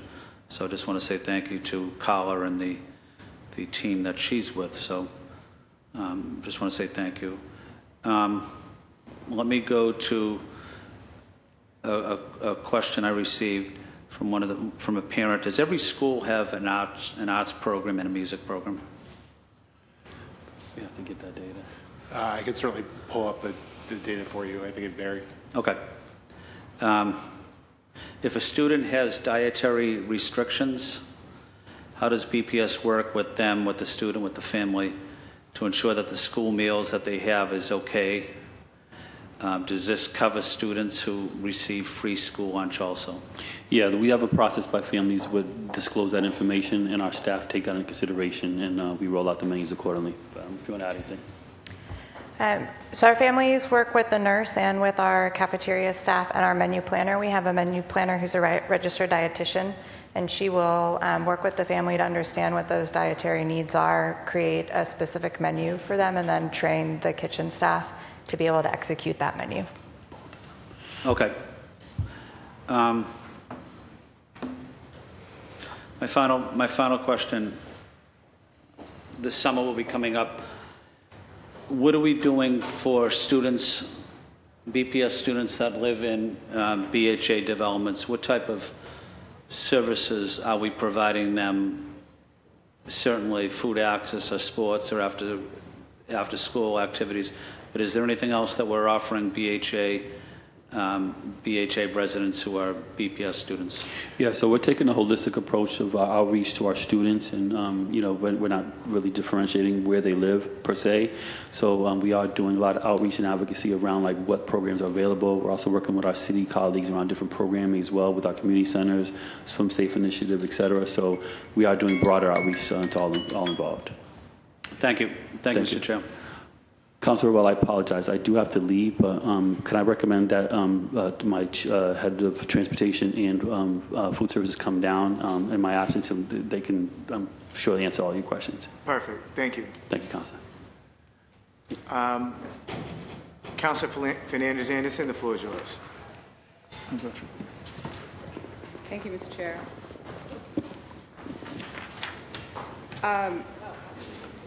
I guess I'll start with, there are 3 sections here that I want to ask questions about, and specifically with student supports and experience. With the $100,000 grant from the Special Olympics, UCCS, how does BPS plan to enhance inclusive sports programming and foster leadership development among students? But specifically, I'd like just one person to answer as thoroughly as possible and not take too long, because I have a whole lot of questions. We don't want to stay here till like 2 o'clock, so quick answer if possible. And My apologies in advance for rushing you. No worries. Unified Champion School Grant through Special Olympics Massachusetts, intended around creating more opportunity for unified sports in schools and also developing a culture of acceptance in the schools. So we've been working with the schools kind of as they've self-identified and set up to be part of the program and kind of met them where they are. Some have been all in and really interested in adding sports and doing programming, and others have kind of moved at a different pace. So it's a open grant with the district intended on offering more opportunities for unified sports and unified communities in our district. Thank you so much. To go back to Councilor Flynn's question, which I thought was really good, can you tell me the schools that have arts program and also schools that have sports? And if you don't have it, we come back in another round, but I'd like to have it here today. Give me the website, I can look it up. That's really important for this conversation.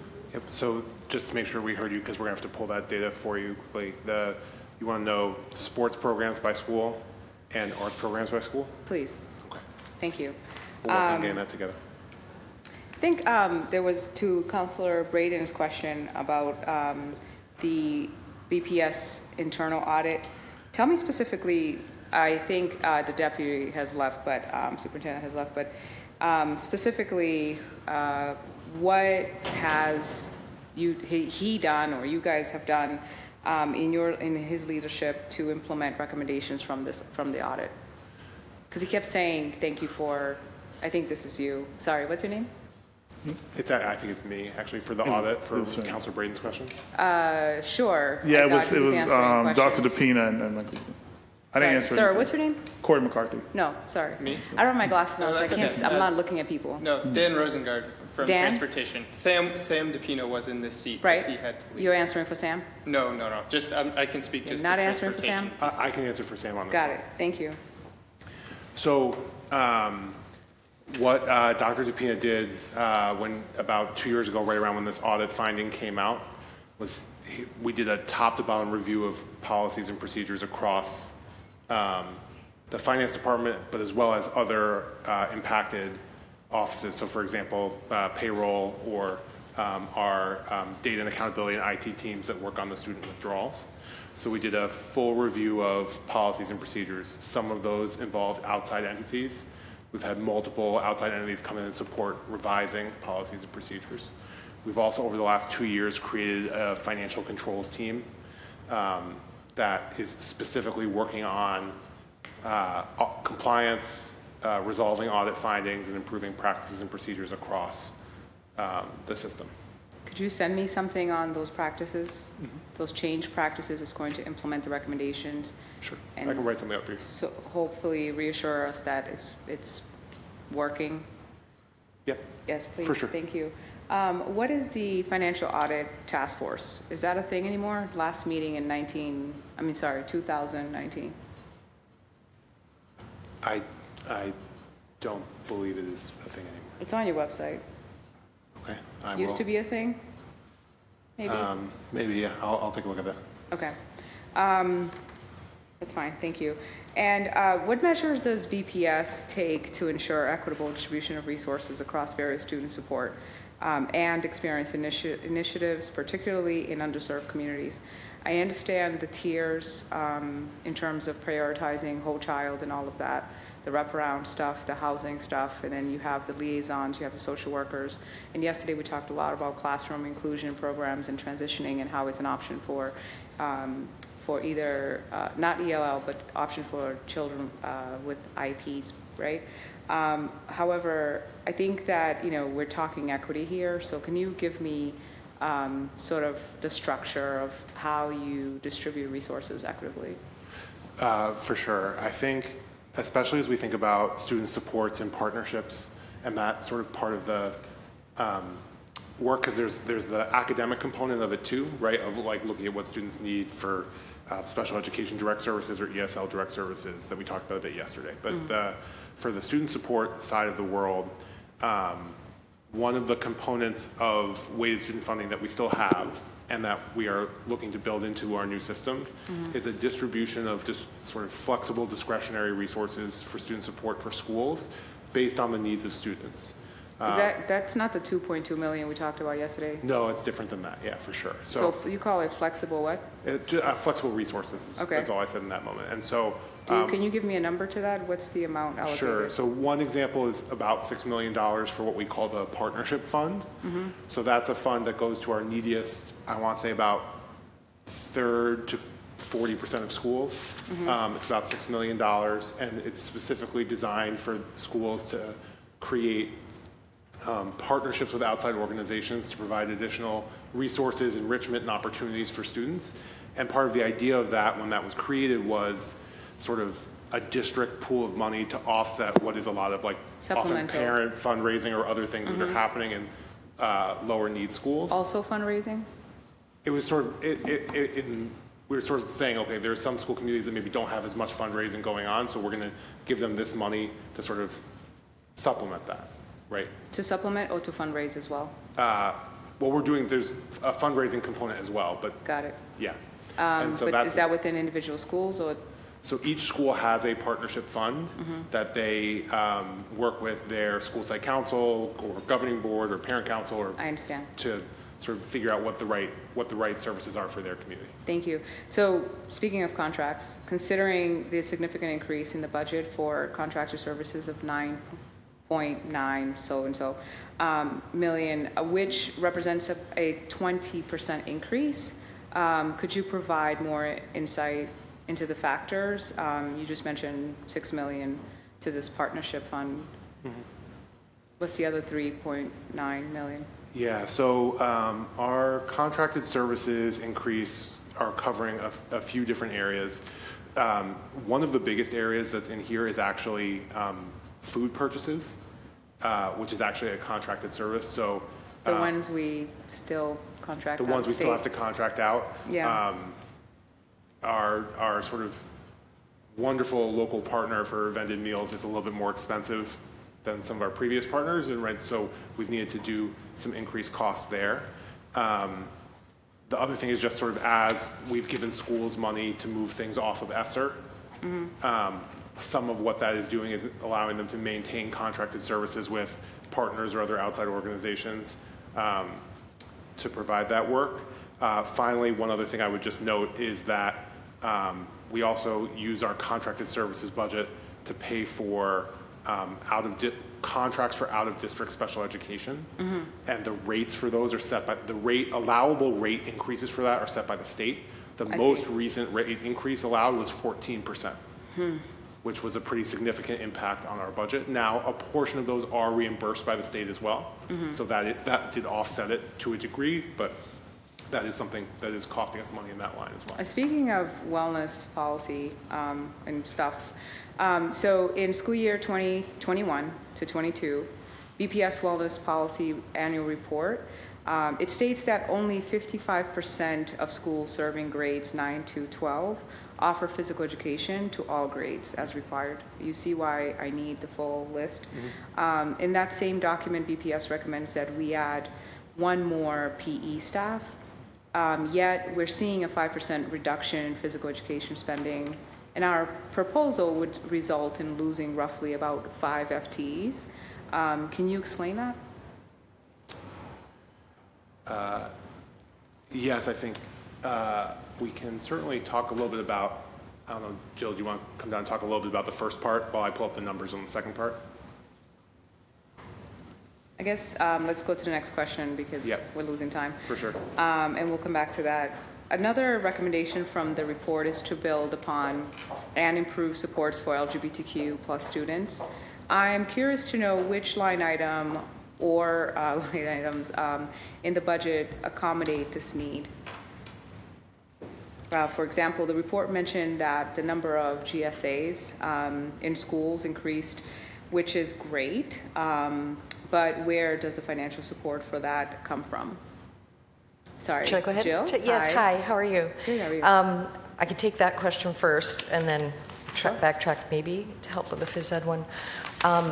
So in school year, I think it was 2020. 21, 22. Right, but we hired a LGBTQ school support manager, so the district hired that position in school year 2020. And that person is You call it a district manager? It's a district school support manager for LGBTQ. The position, sorry, not the person, The position, yes, is called a school support manager. Thank you. And that person is in the Office of Social Work. So the district's budget covers that position, and that was just as of 2020. What do they do? Do they then increase capacity under their management? Yes, so they actually have a range of pieces. They're building the capacity of social workers and other school staff around creating safe and supportive environments. How successful have they been since it's been 3 years? I'm sorry, could you say that again? How successful have they been? Have they increased capacity? Yes, they have.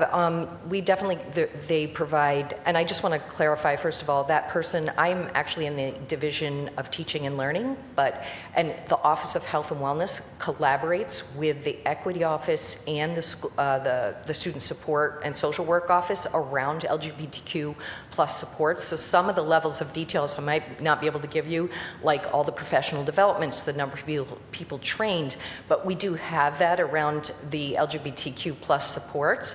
I would say specific to GSAs, which was your question, budget... 1 second, sorry. Yeah, sure. I guess specifically then, you didn't answer me about capacity. You don't have the number? Is that what you said I you're in do. your I office? just would need to get that, which wouldn't take me much. Really interested in that as a follow-up. Yeah. But also, if you could wrap up with the connection to the LGBTQ office here, the mayor's office of LGBTQ and collaboration efforts. Yes, so we definitely are collaborating with that office, led by our the position that I just mentioned, school support manager.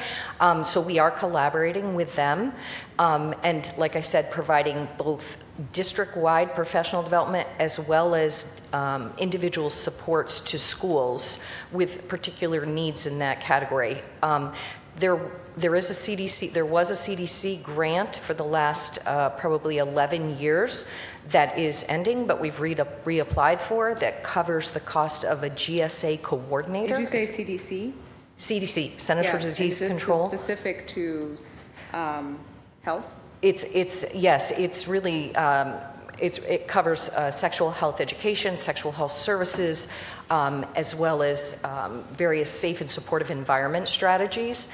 And so that particular grant also funds a GSA coordinator, as well as GSA, and the GSA coordinator builds the capacity of GSA school-based coordinators, and there's funding for GSAs as well as GSA Leadership Summit. So a lot of that funding to really build out that has in the previous, like I said, as many as 11 years been supporting that. The school support. Sure. The school support, which is an Office of Social Work person, manager, they're building capacity. You're going to give me those numbers. They're collaborating with Mayor's office, but also they're applying for grants because there's a need to build and increase GSAs. Got it. Yes. Can we go to the first question, please? So it was, should I? I appreciate if you repeat it. Yeah, thank you. SI 21 to 22, BPS Wellness Policy Annual Report, they basically made a recommendation about sports, and we're losing folks. They were like, oh, you need to increase, and we're losing about 5, according to the math. Right. So I just want to clarify first, athletics is a different department than physical education. So teaching and learning, which is the division that or the department I'm part of, manages and oversees physical education work. Athletics, I know we get to use those words. Sometimes we use them together to mean the same, but they're not for us. So in physical education, I just want to say that I think here I was just only specifying about, did not mention athletics, physical education. Physical education. So I want to be really on a positive side. Last year and this year, for the first time in probably more than 20 years, every single BPS school has a physical education teacher. This is a thing, guaranteed. They all have physical education last year and this year for the first time. Okay? I mean, It's been going up over the years, but we finally hit 100% last year. One per school? It varies by the number of students, so that's details that we can give you. I will say that I think what you're referencing is in the next year's budget. You're seeing for next school year possibly some decrease come down.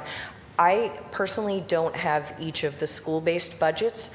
I will tell you that ESSER funded my Office of Health and Wellness to hire an additional 3 FTEs to be distributed out to schools, and those 3 will not be sustained. So those might be part of the 3. Sounds like my math is accurate, and you're saying, look, we have 1 per school, maybe sometimes more than 1, depending on numbers of students.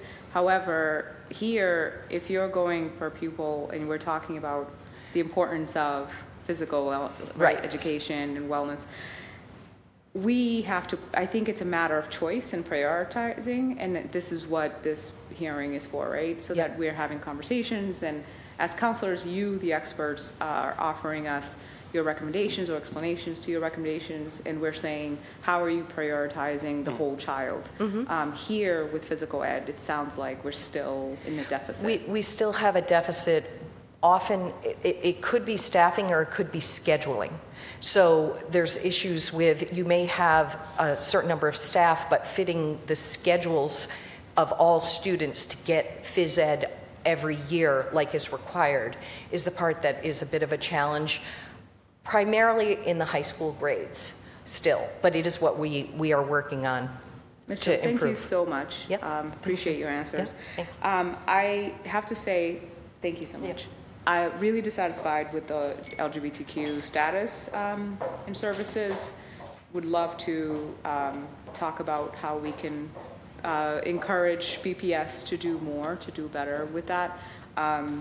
That's really disheartening to hear that this school support person is building capacity. When we get the numbers, I'll be able to make a more definitive position on this, but it sounds like we're definitely way under what we need to support LGBTQ plus students. That was my time. Yes. Got it.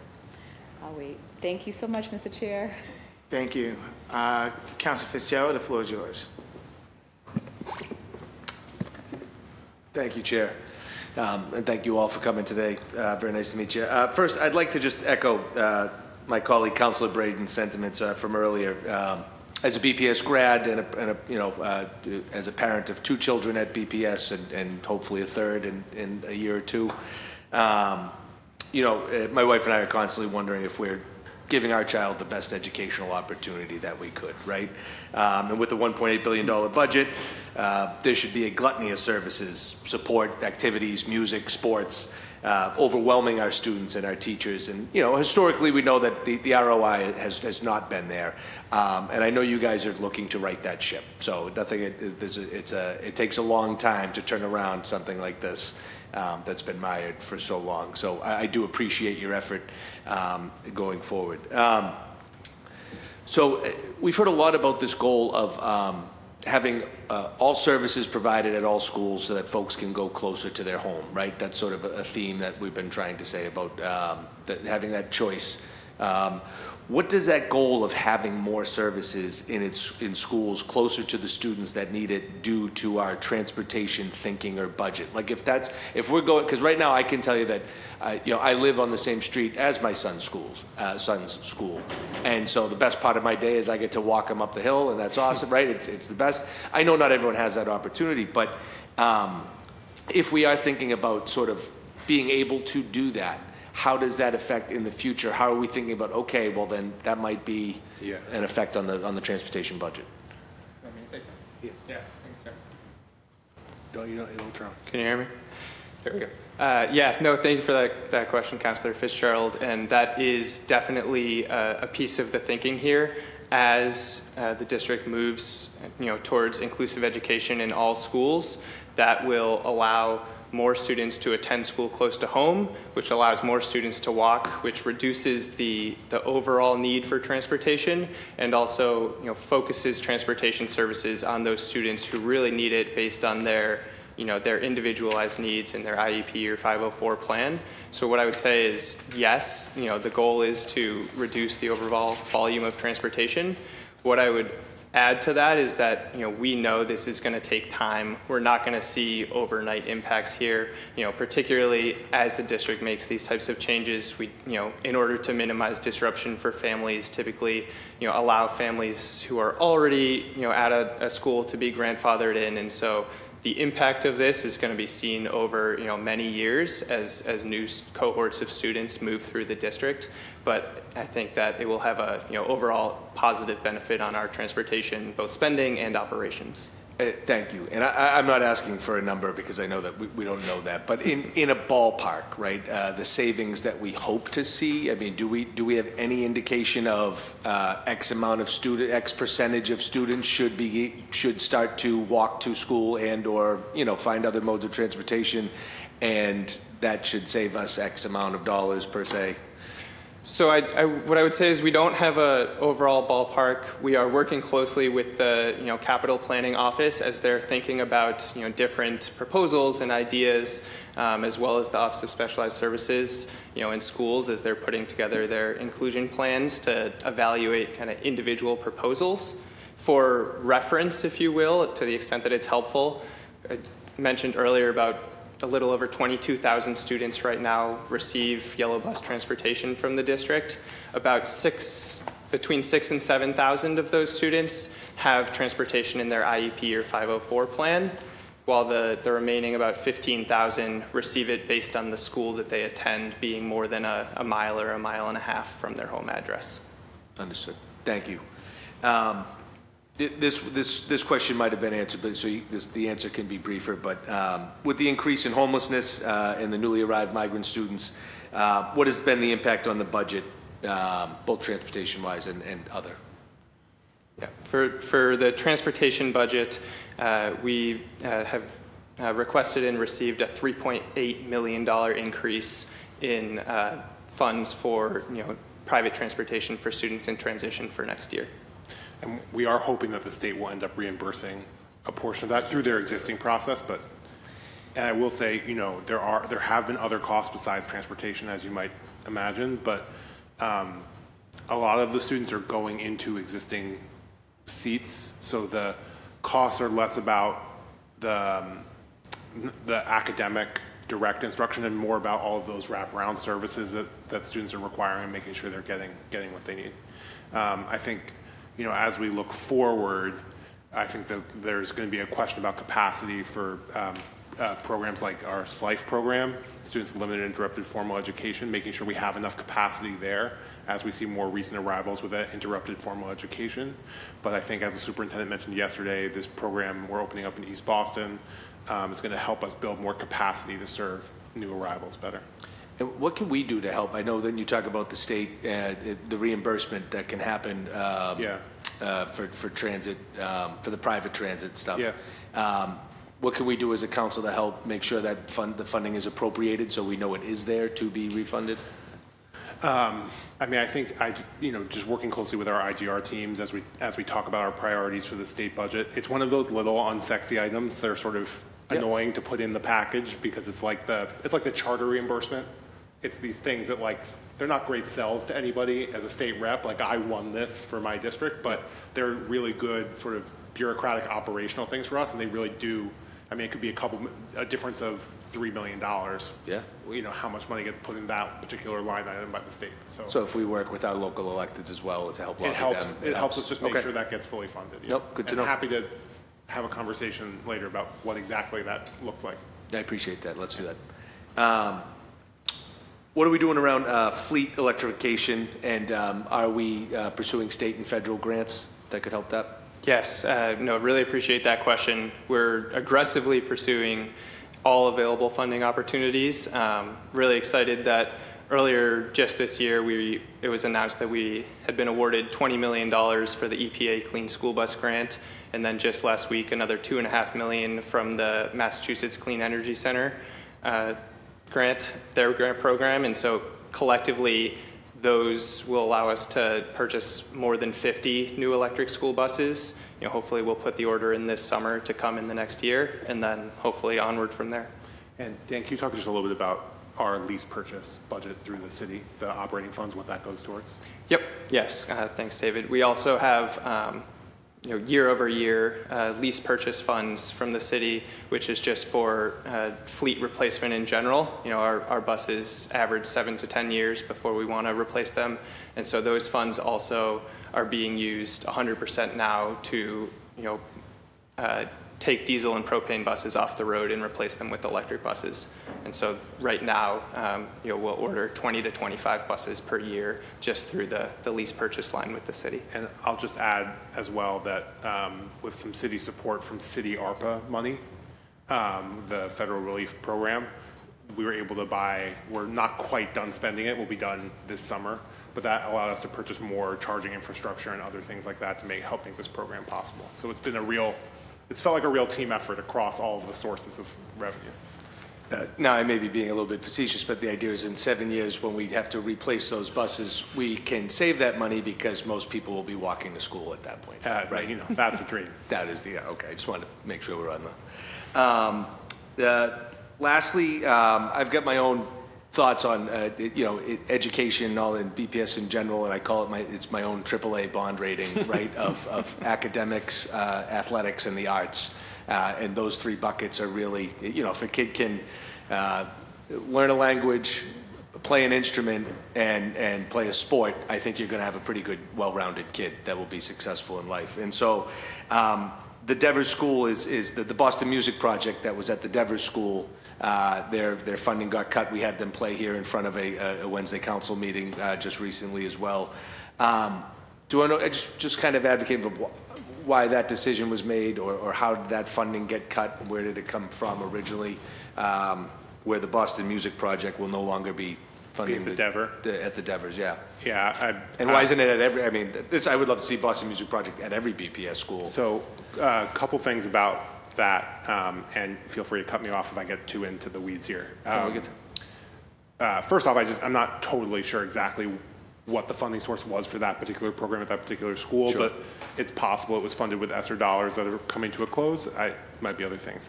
The other thing that's just tricky about all of our partners who we are paying, right, is they are technically suppliers in the system, and they're governed by Chapter 30B procurement. So we can't just say we want Boston Music Project, unfortunately, throughout the city, no matter how wonderful the partner is. So one of the big things we're working on right now is to do like bids and requests for proposals across the city to make sure that we have contracts with wonderful suppliers who are ready to come in and provide these services to our students. And so it very well may be that Boston Music Project wins that bid, or they may not. Yeah. And then our schools then will be able to use those sort of district-wide contracts to be able to buy the services for their school. Understood. I think there should be an investment made throughout, again, athletics, arts, academics, all those three buckets, and I would love to see that at every school. Thank you very much for your time. Thank you, Chair. Thank you, Council Fitzgerald. Council Weber, the floor is yours. Thank you, Chair. Thank you for the panelists who are here, for sticking around. I guess my first question is, do we know how many BPS families are experiencing homelessness, or do we have numbers for how many we expect in a given year? Yes. I'm sorry. Sorry, go ahead. We do have the numbers, but in an effort to give you the most accurate number, we could get it to you before the day's over. Can you give me a ballpark? I mean, are we talking about experiencing homelessness right now? Yeah. I don't have the exact number off the top of my head. It was definitely thousands. Sorry. The most recent number I had was sort of in the 2,500 to 3,000 range in the students. So some of those are multiple students in one family. Mm-hmm. And I do, Chair, whenever we get back to it, have some of the answers you were requesting around the homelessness program, but I don't want to take up the councilor's time with that. So, I guess when a family loses their home, what are the services that we offer them? So typically when that happens, it goes through our goes to youth opportunities with Brian Marks. I'm sure many of you are familiar with Brian. His team then evaluates the current needs of the family as related to homelessness and identifies, what areas do they need, whether it's, a voucher, housing, immediate housing, or long-term. And I can just to expand on that. So through the program we're running with why am I forgetting the name now? With the Boston Housing Authority and Family Aid Boston. Mm-hmm. There's an emergency homelessness intervention program, which is designed for emergency assistance, case management, and wraparound services in an effort to prevent families from becoming homeless in the first place. It offers short-term flash services to aid families in accessing different programs.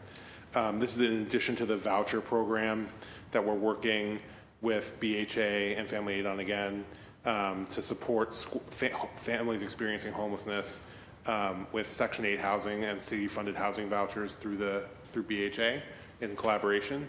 And then, that program right now has housed over 1,600 families, 3,000 plus children since September of 2021 when it started. And we've done homelessness prevention support for about 900 families so far, primarily working with families that are doubled up, so to speak. Is the money allocated in the budget for these kinds of programs, is it staying the same as last year, going up, going down? It's staying the same. Okay. But that includes moving about $1 million of it that was funded on ESSER into other funding sources. So we're we're staying the same despite a loss of revenue. Okay, and do we expect to, let's just use the number 2,500 for kids who are experiencing homelessness. Do we expect to be able to help that many people with the money in the budget? Yes, but the numbers have been going up yearly, significantly. So hopefully. Okay, and then for families who are recent arrivals, we have migrant families for Melnia Cass, for instance.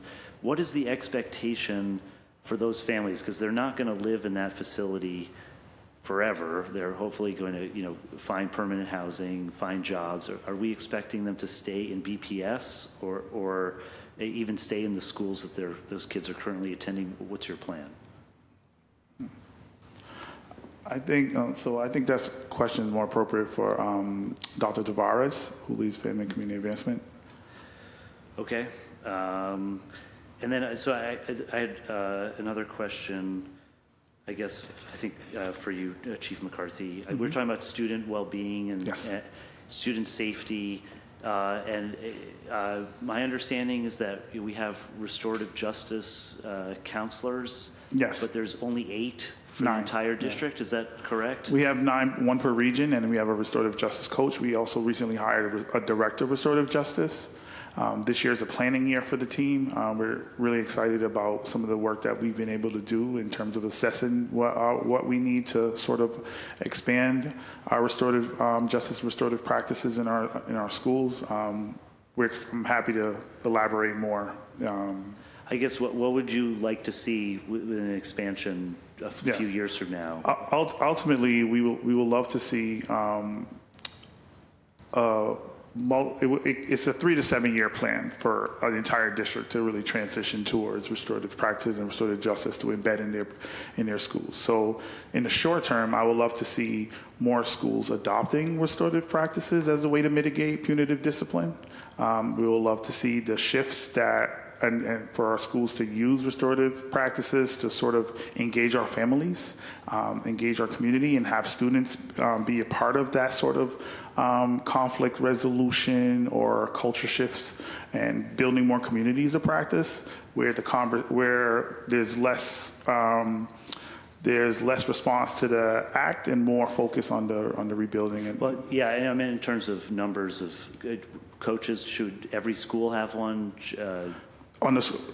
Ultimately, the goal is to have a restorative justice, restorative practices team in 3 years in every school. with a liaison and with the liaison. But, you know, that's just my Okay, hope. well, we'll hold you to that. All right. Okay, I just a couple more quick things. I guess I don't want to make the athletic director come down from up there, but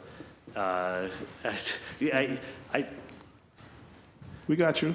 Just so I just a couple questions about access to facilities and focusing on track athletes.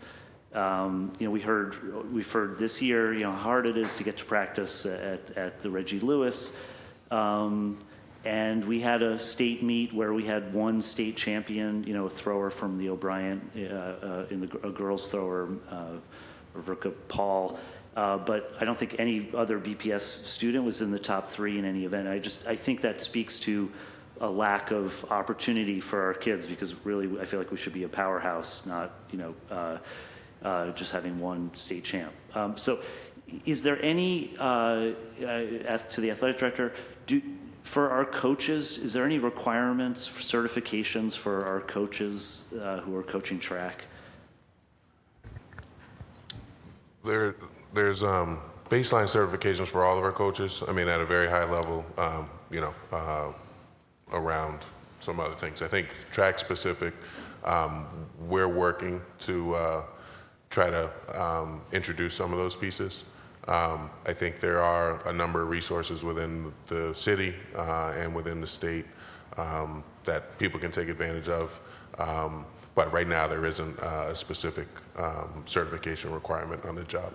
Okay, I think as a former track athlete, you get incredible track coaches who know their stuff. You also get the assistant basketball coach gets assigned to do track, and they don't really know how to coach, and so I think that's a sport particularly we should be providing resources for training for our coaches. The other thing, there was an idea suggested about how hard it is to train, especially in the winter. For you know, while running, you can run outside, you can run up a hill. Stuff like the high jump, you can't high jump, in the school hallway.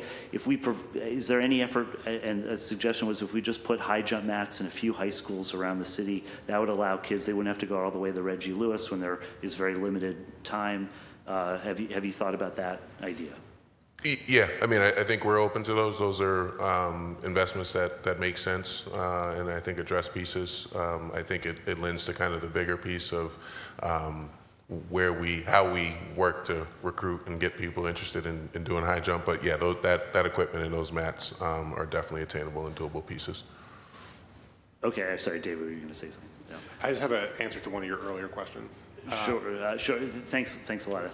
Which is just that if students currently at Milnia Cass are displaced out of the district, which is likely for at least some subset of them, right? They have the option to remain in BPS, which many families will do because they, like the school they're at, they appreciate sort of where we are.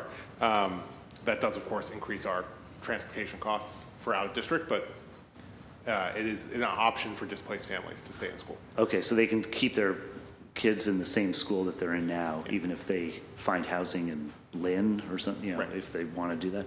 Okay, last question. I was born on June 22nd, 1974. The day before Judge Garrity issued his ruling finding that we need to do as much as we can to integrate our schools here in Boston. So we're talking about transportation. I mean, do you do an analysis as to whether we're actually accomplishing our goals through the current transportation plan, in light of, it's been 50 years. I know I look young, but, it's, that decision is as old as me.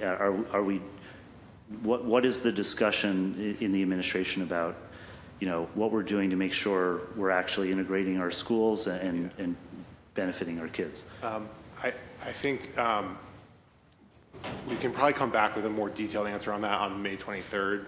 But I think, we did, I'm trying to remember exactly when the most recent revisit of the Student Assignment Plan Task Force was, because that's really the group that has been manages that work. And so updates basically are going through our school choice policy, and transportation then just sort of implements that, right? And so I think I'm trying to remember exactly when that was. I think it was the early 2010s was the last time that was reviewed comprehensively and adjusted, but we can certainly get back to you with more details on that. Okay, yeah, thank you very much. Thank you, Chair. Thank you, Council Weber. Again, thank you to the panel. Just have a few quick questions. I'll start with Chief McCarthy. You're doing a lot of great stuff over there. Just want you to kind of elaborate on the Opportunity Lab, the Collegiate Showcase, and then there was another event that you had this weekend. So just kind of elaborating on those efforts and initiatives. So I think some questions that were asked earlier is just super appropriate around how we are looking and approaching these programs and initiatives. I always say we're not going to program an initiative our way out of changing and increasing outcomes, but we are really whetting the appetite of our students to sort of increase their capacity. So we constantly look at what are some of the things that could be the connective tissue for the success of our kids. To your question earlier about track, we're thinking and working with partners that could help with our oversight of that way they could close the gaps in resources. New Balance gave us 60 pairs of sneakers for track, right? Running shoes for track. So that's how we evaluate things in student support, because we tend to, while we have our other systems and infrastructure around providing initiatives and programs to students, we are sort of like that tier 4, like, hey, what do you need? And can you find 20 other kids that could do that? So from an athletic perspective, we recently had a showcase, and in that showcase we had partnered with Snipes. We partnered with the local basketball organization. We brought the Opportunity Lab, the staff from the Opportunity Lab, who we have contracted with a partner. They came in, so your student, if you have a senior who is a basketball player, that student was able to walk in with their transcript.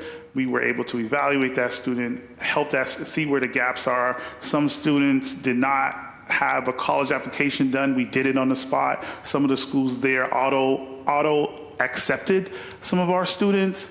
We were then able to do some additional auditing where students were able to start their financial aid. Like, we were calling parents like, hey, what's this social security number? So we could help you with the process. So we were able to help families because the FAFSA process is so, it's very, very difficult and actually 2.5 hours. And then the students walked into the gym and were evaluated by about 50 college coaches. So when we're talking about I always use the wire, all the pieces matter, that is something that our kids left feeling like, hey, I was an athlete in high school, I got access to college, I got my financial aid filled out.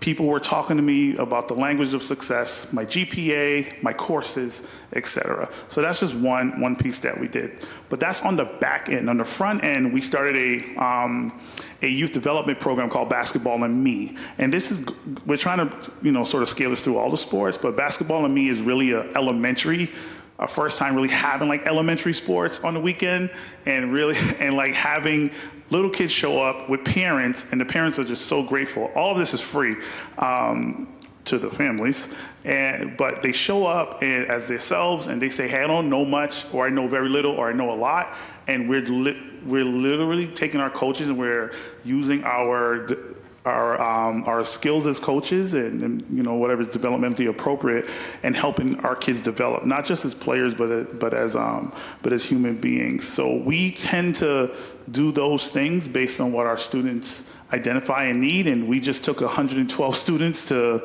an HBCU tour. Free advertising. And we were able to not just tour the campuses and colleges, they were able to meet with the presidents. They were able to have the conversations with the deans. So it wasn't just a look and see, it was about a listen and learn. And to the point by Councilwoman Fernandez Anderson, it's not just doing things, is really developing experiences for our kids, because those things last longer. Your favorite teacher is the person that told you could do something, that showed you something unique, not the person that always tells you what y equals mx plus b is. No disrespect to the math folks in the room.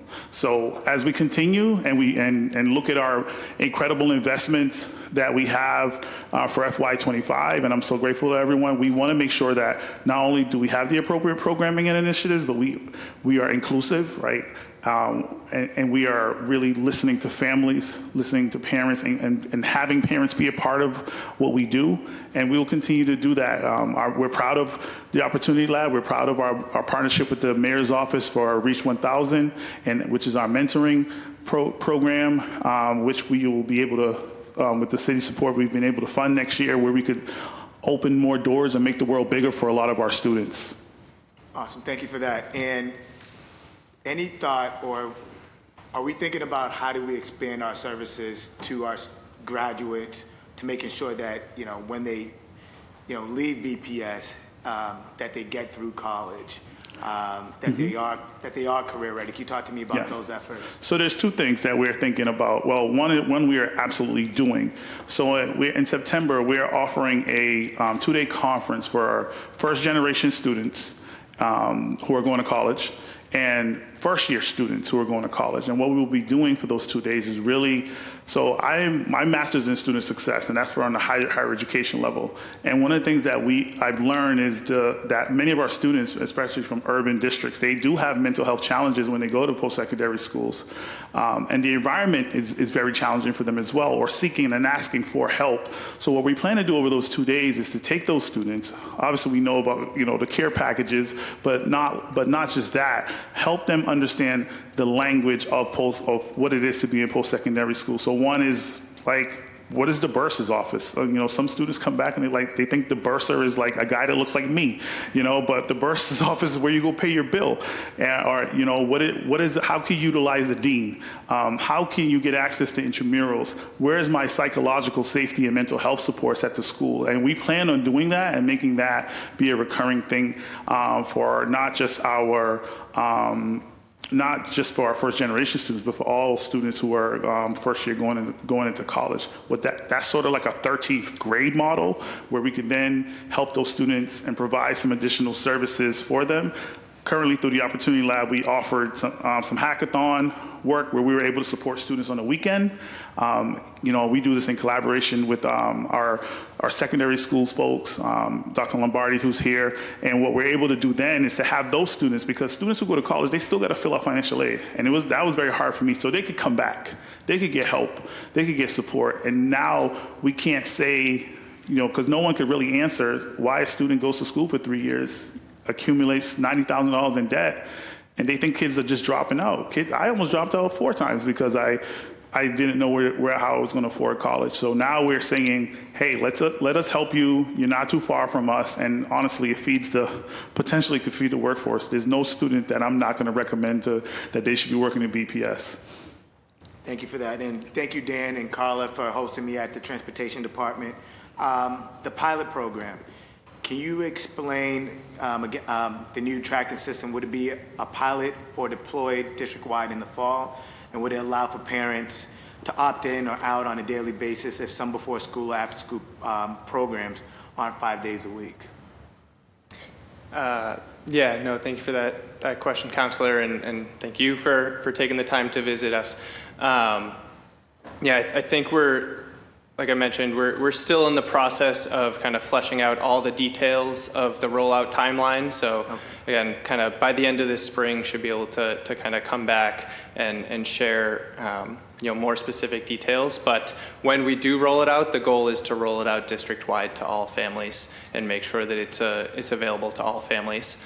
And then I think to the second part of your question there, absolutely. I think right now there are kind of a number of different disparate systems and kind of communication channels that schools and families have to go through to communicate with BPS transportation, in one place, to track their bus in another place. And so part of the goal here is really to simplify things for families so that they can, make it easier for families to do things like opt out of morning only or afternoon transportation only, because we know that, a lot of families may only need the bus, some in the afternoon, or not every day necessarily. And right now maybe we make it difficult for families to communicate that to us, so they don't, and then we have additional students routed, and it's less efficient than it could be. And so our goal is to make it as easy as possible for families to communicate with us so that we can make things more efficient for the students. Thank you. And CFO, do you have that number for sports that Councilor Murphy?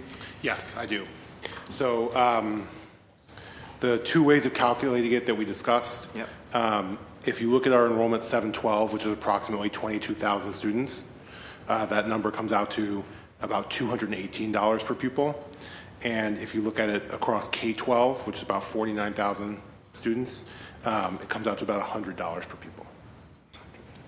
Thank you. Now I will go back to my council colleagues.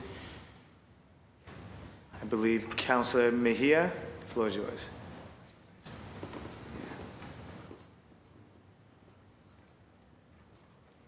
Thank you, Chair, and thank you all for staying here as long as you did. I wanted to just follow up on a few things in regards to, and I want to thank my colleague, Councilor Breeden, for really bringing in the transparency and accountability and auditing piece of the work, because I think that that is where my biggest frustration lies, is that this is a big dollar amount. And every single year that I participate in these budget hearings, I'm always asking, what does the return on investment look like dollar for dollar, you know, student for student impact. So this is your opportunity to do just that. Can you talk to me a little bit about your highlights from 2024? What are some of the things that you would be like, wow, that 1 point whatever billion dollars is that we got, here's like what we did. Oh boy.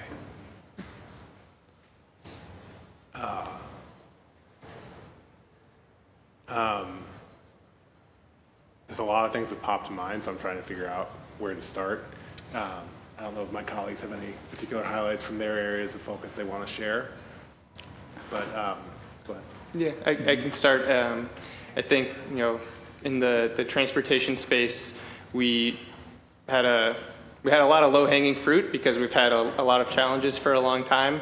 But coming out of the Council of Great City Schools report, which we received a little over a year ago now, and kind of starting to work through those recommendations and implement a lot of the, you know, system-wide changes that needed to be made, you know, we're very proud of, I think, the operational improvements we've seen this year. You know, Dr. DePino mentioned earlier the on-time performance improvements that we've seen for students, and I think that has really allowed us to kind of improve a lot of the fundamentals and underlying our system, and now we can turn to, I think, that next piece, which we've, you know, talked about a couple of different times now, about now how do we, you know, use technology and data better so that we can now start to make the system, you know, much more efficient and really focused on the students who need it and rely on it most every day. That's great.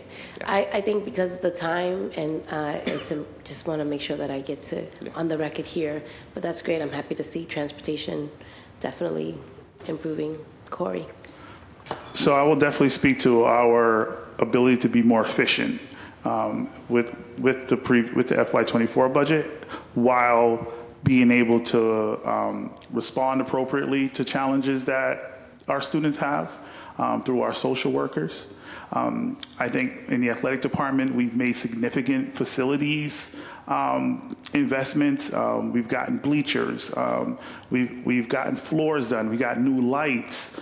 These are the things that really close the gap for our students. We've created systems for our students to get, especially our athletes, to get academic support. We've educated parents on the NCAA, and we've had high participation numbers.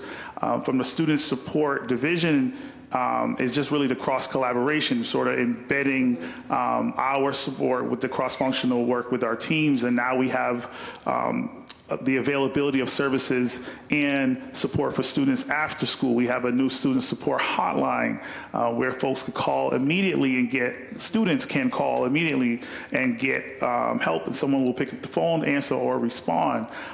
We've been able to really solidify and build the appropriate weekend programming that, you know, you've been around and seen yourself, where the numbers are high and the return is Kids are doing things. Kids are going to college. Kids are going and coming back to school. We've increased our efforts to help our families with fight against chronic absenteeism. We're in the middle of a campaign right now. Thank you for your support there, where we are using unique and innovative strategies to get students coming back to school, but to keep the parents and families involved. So, well, Corey, you have definitely outlined why you should keep your budget. So you made a really good case. So you keep your money. That's a check.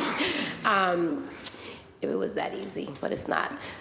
But I do appreciate, because I've been engaged with a lot of your programming, and I love to see more of that. I also just would like to uplift that we still there's some work on the transportation department. My daughter is an athlete, and there have been times when the bus has been 2 hours and she's stuck in Wellesley or someplace far, and then that impacts her academics, because then she comes home and it's late, and so there's still some work to do in that area, and this is a growth mindset, and I'm sure you guys are going to continue to workshop it. So I do appreciate all of the efforts that have been made. And yes, I know you're going to talk about all the wonderful foods and all, and I already heard it, so you're not going to get to repeat that. You have to give me something else to work with. Well, I think from an operations perspective, we're also have much more efficient systems, and we now have kitchens on site in 111 schools, and are able to scratch cook at nearly all of our schools, which allows us to bring in more local products, to be supporting the local New England economy, and to be creating jobs, and also teaching our students about where food comes from so that they have healthy habits going forward. Being able to scratch cook is also letting us be more nimble and responsive to our student requests, and create places where students can have input into the menus, and also have experiential learning opportunities so that they can showcase their talents. That's great. That's great. And I hope now that your colleagues have spoken that you I picked one. And also, I need to hear about that auditing situation, because I am really disheartened with the line of question that my council colleague asked around how we need to tighten up a little bit more when it comes to how we're spending the money. Because here's the problem, and you should know this because you've seen me, you've been here, you've seen me in action. It is really frustrating that the only time that we get to spend any real time with you all is whenever you're coming here to the chamber to ask us for money. Right. And it feels like a very abusive relationship that you only come through when you want something, right? And furthermore, for the record, it becomes harder when folks aren't, when people are already lined up and you feel like this is just for theatrics because your budget is going to get approved because of the way politics plays out. I know this. I've been here long enough to know when votes have already been lined up, right? And you don't feel a sense of, maybe you do or not, but there is really very little regard and respect for this body when it comes to the BPS budget. Because year after year after year, we approve it. And then the checks and balances and the accountability comes in during this time, but you walk in knowing that you're gonna walk away with your money.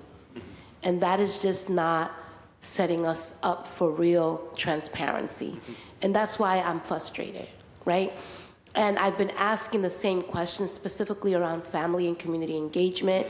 I've been asking for investments on parent leadership. I've been asking for a lot of things. And yes, you sometimes meet us there, but for the amount of trust building that we need to do, we're not investing in family and community engagement to the level of what it looks like when we're really trying to restore the harm. And I am as old as Councilor Weber talked about because I survived the busing era. I was bused from Dorchester to East Boston during the second phase of buzzing, right? But here we are 50 years later, and the only thing that has increased has been the amount of dollars that goes into the BPS budget. But the outcomes, right, and the return on those investments, we're still here nickeling and diming the city council. And so for me, right? I'm already coming in as a no vote, period. I'm not going to approve a budget that sounds good, but when it comes into the implementation, it's just really not meeting the moment for BPS educators, for BPS parents, for students, right? And it's really top heavy. It really is. And I know you guys have trimmed the fat in central office, but we need to make sure that those dollars are getting into the classroom.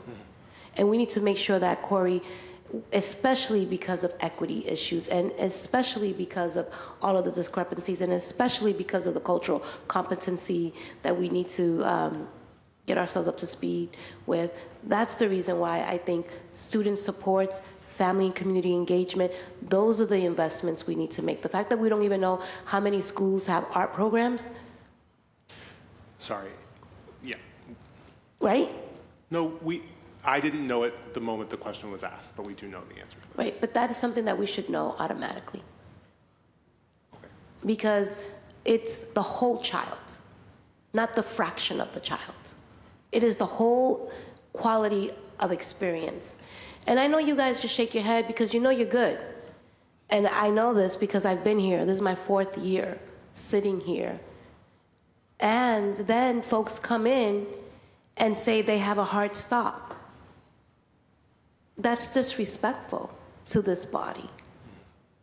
If your teammates can't stay here throughout the entire hearing to be in community with us. And it's already bad enough that we get shortchanged, that during these hearings, people who are asking for these dollars can't even stay here to fight for them. What does that say to us? And what does that say to the people that we serve? And let's not even talk about the people who have exited BPS. Let's really give some highlights to the fact that I've been asking for exit interviews as to why people leave the district, both staff and parents. That data helps inform how we're going to change the system that we're investing in. Because we don't know what we don't know. But yet, year after year, we come back expecting different results. And I keep saying this, the only thing that keeps changing are the characters that are in front of me, and maybe the chair of the Ways and Means Committee. But that's it. That is it. That's the only thing that changes. And I hate to be the Debbie Downer on this, because I'm the one who's supposed to remain hopeful, but it is frustrating whenever I have to go back into the streets and then justify how come BPS, yet again. I've had parents that I've had to help fundraise for them so that they can execute their ideas. I've had private supporters fund projects that parents want to bring to life because BPS can't. Like, why are we in this vicious cycle? Can you just tell me what we can do differently so that we can change the conversation for 2025? Because I still got one more year. Like, I get elected for 2 terms, so you're going to have to deal with me next year. Great. So tell me what we need to do differently this year so that we can set ourselves up for success for 2025. What would that look like? What kind of questions should we be asking? What do you need? I mean, Counselor, I'll just say, having done this for I think each of those years with you that you've been in here so far, I appreciate the questions you ask and push us to get answers on. And I will say, from my seat, it certainly has not felt like I know what the votes are every year. I don't know what else is going on. I'm not the politics person. I'm the finance guy, but I can tell you from the stress I feel in this process, I don't feel like it's secure at all. And so we are doing our best to answer those questions for you. And so I appreciate your continued advocacy for BPS, because I think that's the thing that has been clear to me throughout this whole process of working with you on this, is that it's always the students first. That's right. And you're advocating for the students of BPS, even if you're sometimes fighting the system of BPS. Right. And it gets taxing, right? For sure. Right. And And yes, I am like, these are the moments that we have to be able to be fully expressed. And it goes right back to the fact that so many people feel unheard, right? And I have a responsibility to do the job of what I've been hired to do, because this is a job that you audition for and you get, right? Sure. And so I have a sense of responsibility, because I know that we're talking about generations, right? That the decisions that we make today will impact the generation. Yeah, for sure. My kids are going to be enrolling in BPS very soon. I'm it's upcoming. Right. And but based on where you live, the quality of experience for your children are going to be very different. For sure. So while I appreciate that, I also know that that the issues of equity, and then you have schools like the Gardner who have done amazing work when it comes to family engagement, and there seems to be a targeted assault on anyone that speaks up, right? Or anyone who stands up to the system. They either get fired or shushed out, or like, we're spending thousands of dollars in protecting a system that continues to fail people. And then we have to sit here and then justify that to the constituents that we serve. And I just don't think I have the appetite for that level of engagement.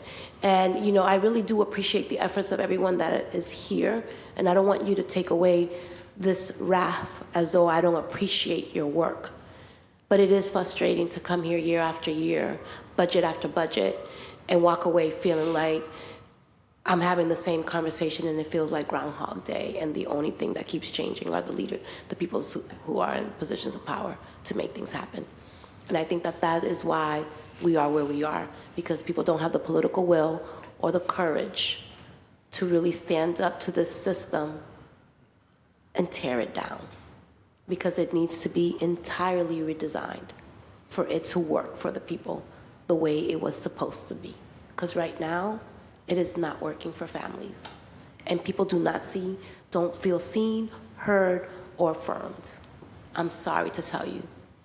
Having been out in these streets, these programs are great, but parents are still frustrated, and I get calls every single day from parents whose kids are being bullied, from parents who are upset because there was a 51A filed against them because they were so upset because the administration failed to respond. I mean, it's just crazy. I'm just asking you all to help me make sense, because it's making absolutely no sense. And I know Councilor Anderson has questions, and I don't want to keep monopolizing the time. And Chair, I really do appreciate you allowing me to go on as much as I have.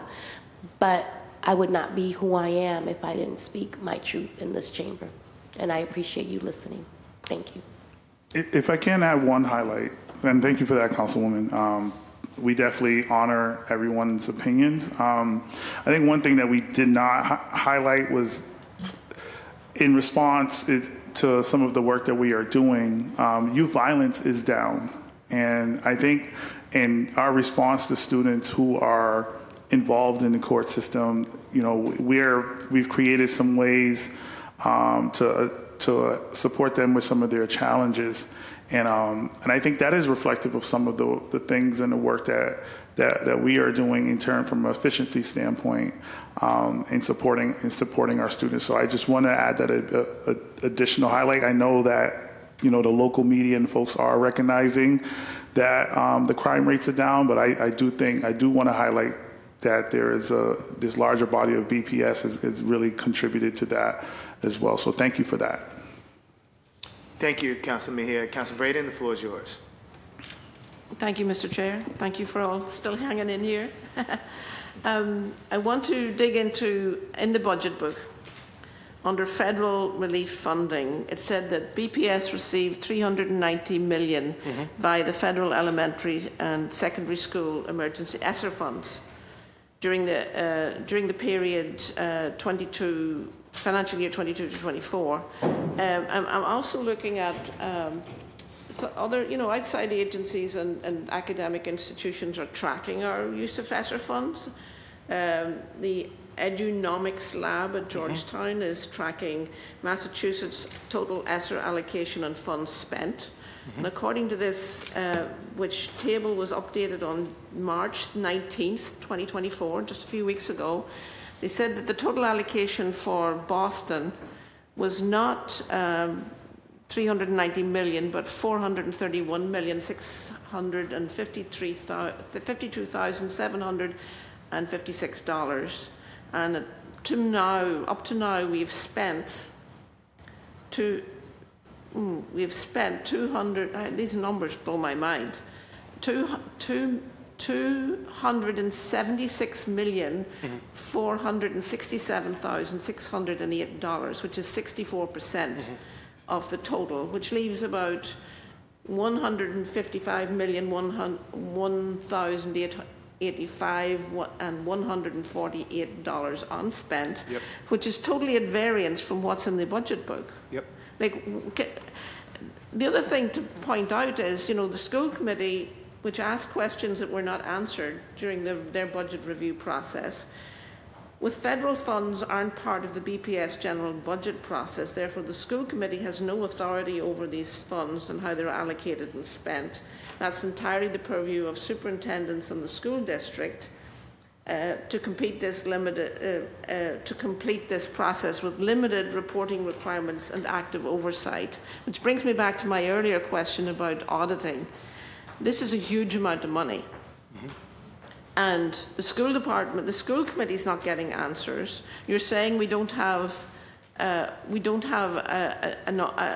chief auditor, in the school department per the recommendations of the folks that looked at this a few years ago. I'm just wondering, why is there such a variance? Though not officially budgeted, BPS is expected to carry roughly $19.5 million in ESSER funds towards financial year 25. Why are we only carrying, why is it $19.5 million when we've got, according to this website, we have $155 million unspent? What gives here? We're just trying to figure out what the hell's going on. And it's just dense and really difficult to understand. And there's no clear explanation. There's no clarity here. It's just all mud from my perspective. I'll do my best to answer that question for you as clearly as possible.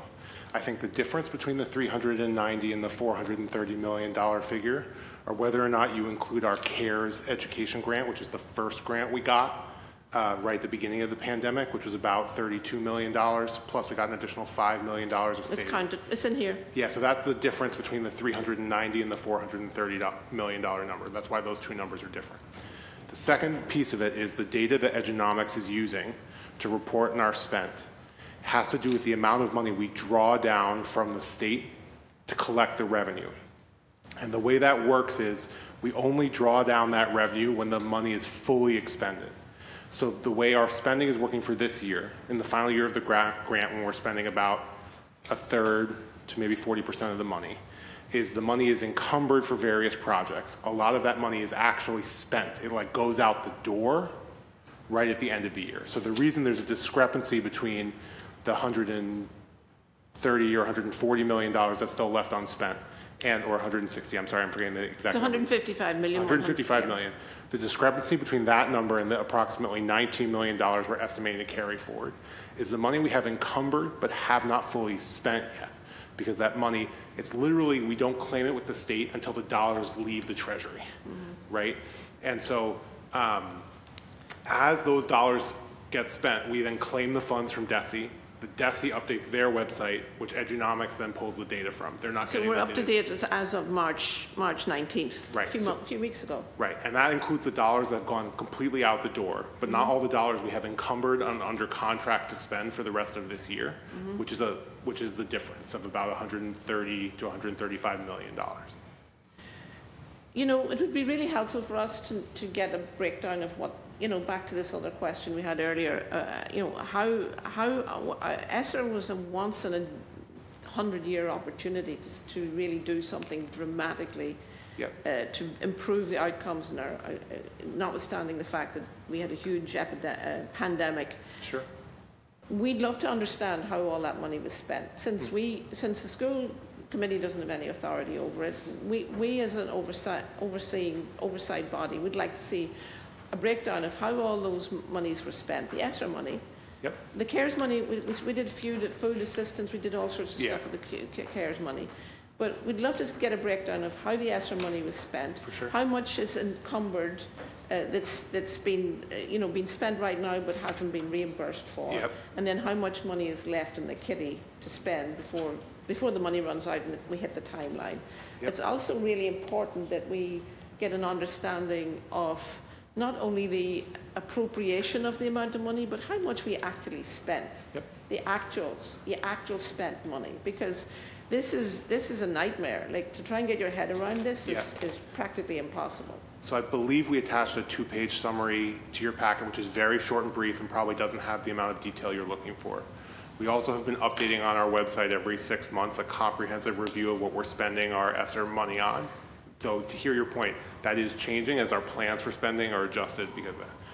But we come in here, we talk of jargon, quality student services, and it doesn't mean anything. The ordinary folks in the street want to know how many family liaisons you're spending, how many restorative justice people you're hiring. It's the sharp end of the stick here in terms of what, at the coalface, in the classroom, in the schools, what are we spending the money on that will make a difference? My concern is there's a lot of money being wasted on administrative, and we're not actually delivering, because this money was targeted to compensate for the loss of learning opportunities in our schools and to lift our students up who are impacted dramatically by the COVID epidemic. Yep.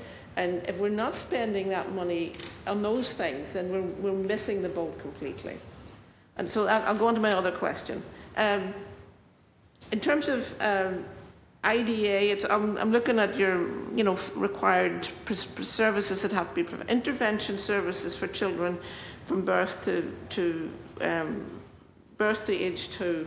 I'm a physical therapist by profession. I used to do early intervention. I'm really curious just how many children we have in that program for early intervention.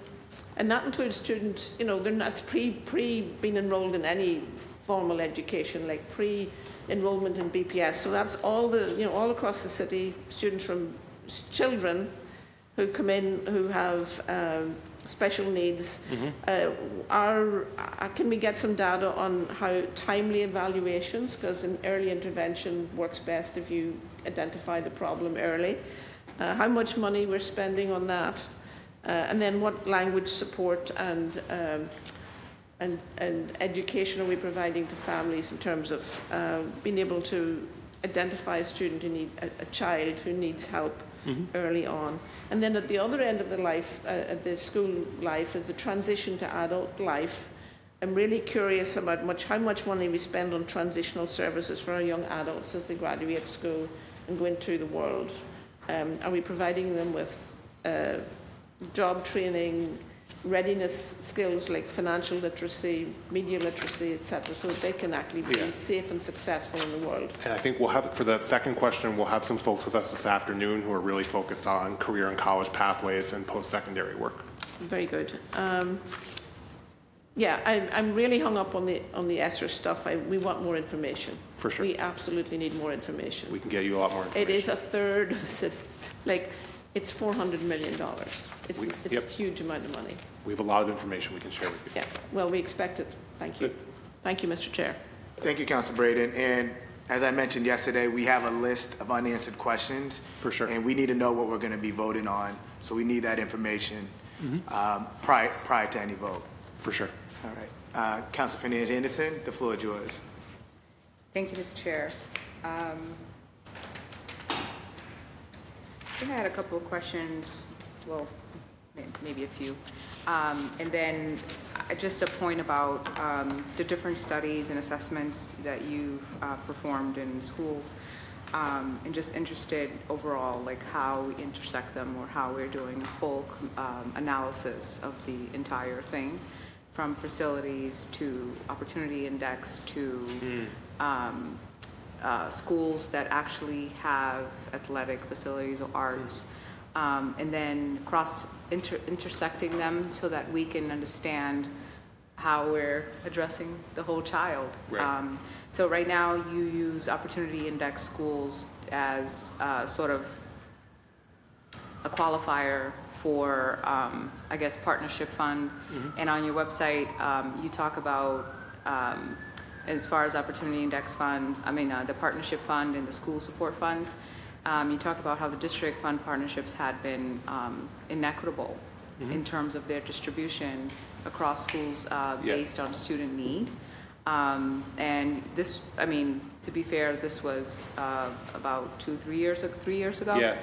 And then schools had little to no voice. Partnerships receiving funding were not selected based on consistent criteria. Right. And I guess I'm interested in understanding how has that changed today? Yeah. Do we still have both partnership funds and school support fund? Well, Yep. obviously you do because of the LGBTQIDSA. Yeah. Okay. So, and then, yes, could you tell me how that's changed? I think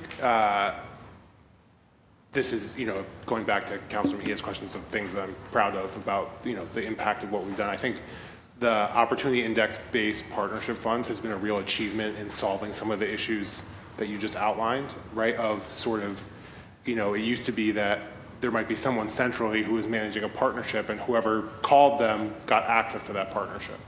Whereas now what happens is we've identified this group of schools that have the most need for the partnerships and given them the resources to It was decide. always based, technically it was always based on Opportunity Index as well. It states here. Right, that's what we did with the partnership fund, for sure. You're saying, what we How are changed? you doing it now that's different? Because you used to use the Opportunity Index back then too. Yeah, so we created the partnership fund and the Opportunity Index to solve the inequities that we outlined on that website. Yes. And they, What I'm saying is those two, the partnership Yeah. fund and school support funds, yeah, were distributed inequitably. It states here that although you used, historically BPS has remarked pool central fund, office funds. Oh, I see. So it was not called the Opportunity Fund? it predated that, and that's, we took those pool of money away from central office and put them through the partnership fund instead. Curious. The Opportunity Index is interesting because you're measuring specific criteria, right? Like economic disadvantages, residential mobility. And I know you know this, but folks at home need to hear it. Of course. Public housing, recent immigrant, attendance rate, course failures, MCAS failures, and suspensions. Yep.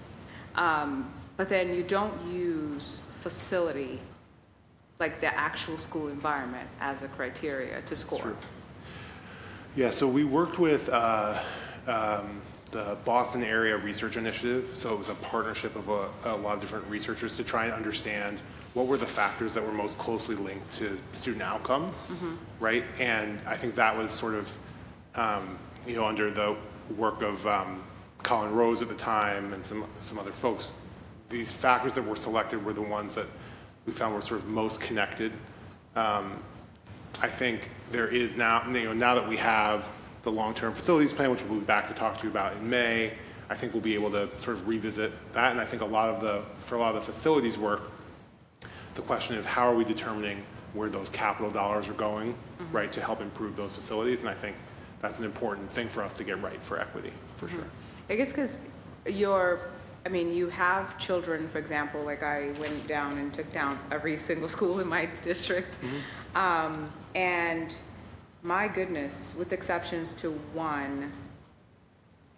two, every single school in District 7 has a higher score of Opportunity Index higher than 0.5. Yeah, higher than average. Yeah. On average. And that's pretty high considering that other schools are like, 2.2, 0.3, right?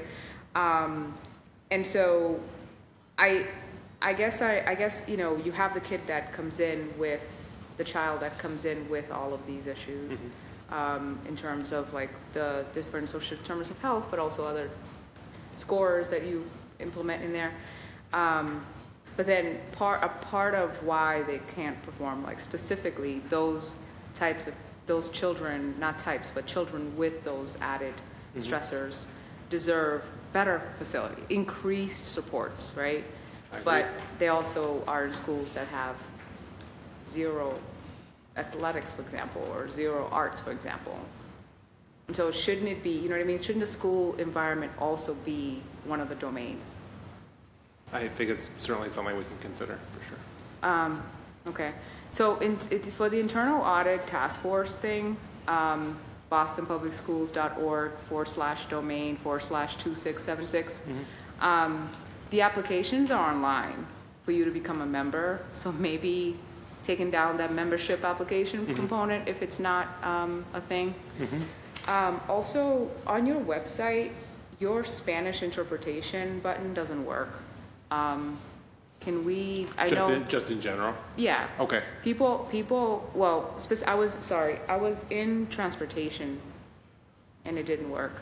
But I know in general people can just go to Google Translate and translate the whole page. But if I don't know and I see Spanish up there and I'm a Latino family or Latinx, then that's what I'm using and it just doesn't work. You go to it, it's like one sentence in one title in Spanish and everything else is English. Then let's go back to my line of questions, if you don't mind. Looks like BPS is proposing cutting arts spending by 1.2 million. And we're losing around, so that means about 4 FTEs. Does that mean we will have fewer arts teachers this year? And if so, which schools will be affected? And then, and of course, I'm still looking for the list of schools that don't have. We're pulling that together for you right now. Thank you. So the arts budget is primarily decreasing because of the end of ESSER. We had about $2 million and 14 positions in the current year on ESSER for the arts. And then another, where's this? About $500,000 and about 4.5 positions for music on ESSER. And obviously those ESSER funds are ending. We have been able to increase the general funds, general fund arts by about 3 positions. Music is more or less flat. I think it's down 0.4. So a part of the loss there is also the closure or merger of Up Boston into Up Dorchester. As that school closes, there are just fewer. A lot of the programming that they offered at Boston already exists at Dorchester, and so they're not necessarily bringing every position over with it. Does that mean then that it will work out in the math when you give me a list? I won't see any schools that don't have arts and music? That's why I don't have the list in front of me, but that's what we're looking at right now. Oh, I thought you said you found it. They're working on it right now. Oh, I see. Yeah, trying to get to you by the end of the day. Thank you. Mr. Chair, may I have 2 more? Thank you. I'm happy to see increase in spending. And again, that last question goes back to the fact that, like, the choices that we're making, priorities that we're prioritizing, what we're prioritizing as a district. So, I mean, I think that warrants further conversation offline or whatever. I'm happy to see that the increase in spending for homeless services by the amount of 27%. I'm curious to learn more about what that increase reflects. And I know that we talked about housing, but there was a portion of it that it was like housing / wraparound. And I know you said something, is it family aid? And so what portion of that is wraparound services and what portion of that is housing specific? Let me pull up those details in 1 second. I've got it right here. Do we know how many BPS students are unhoused?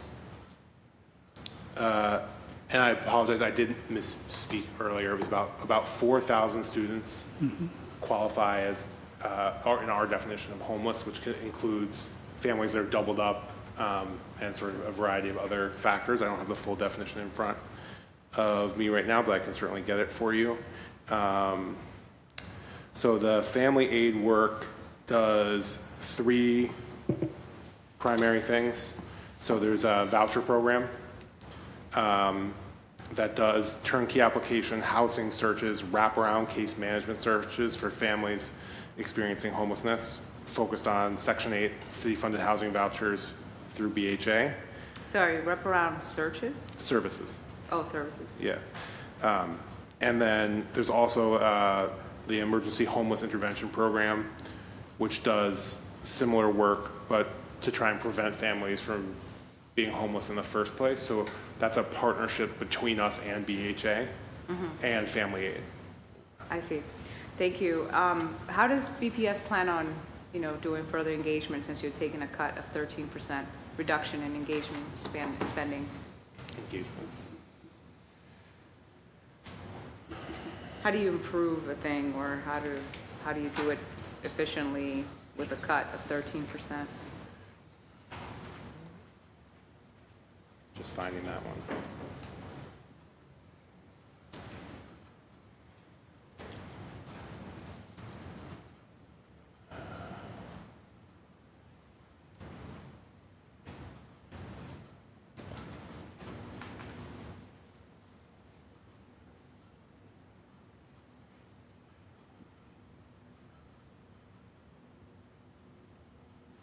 So our family and community advancement team had 7 positions on ESSER. So we were able to move several of them over to the general fund as part of it. And so we're trying to just prioritize as much as possible in this ESSER transition. We're trying to prioritize sort of consolidating vacant positions through just sort of natural attrition and trying to keep as much of the programming that's been successful as possible. So in our engagement work, most of what we're trying to do is just take what we learned from ESSER that's going really well, keep as much of it as we can possibly afford to keep, and consolidate through vacant positions and other things to make sure that we can keep the work moving forward. Thank you. My last question. Thank you. So BPS has reoccurring. I get the concept. I guess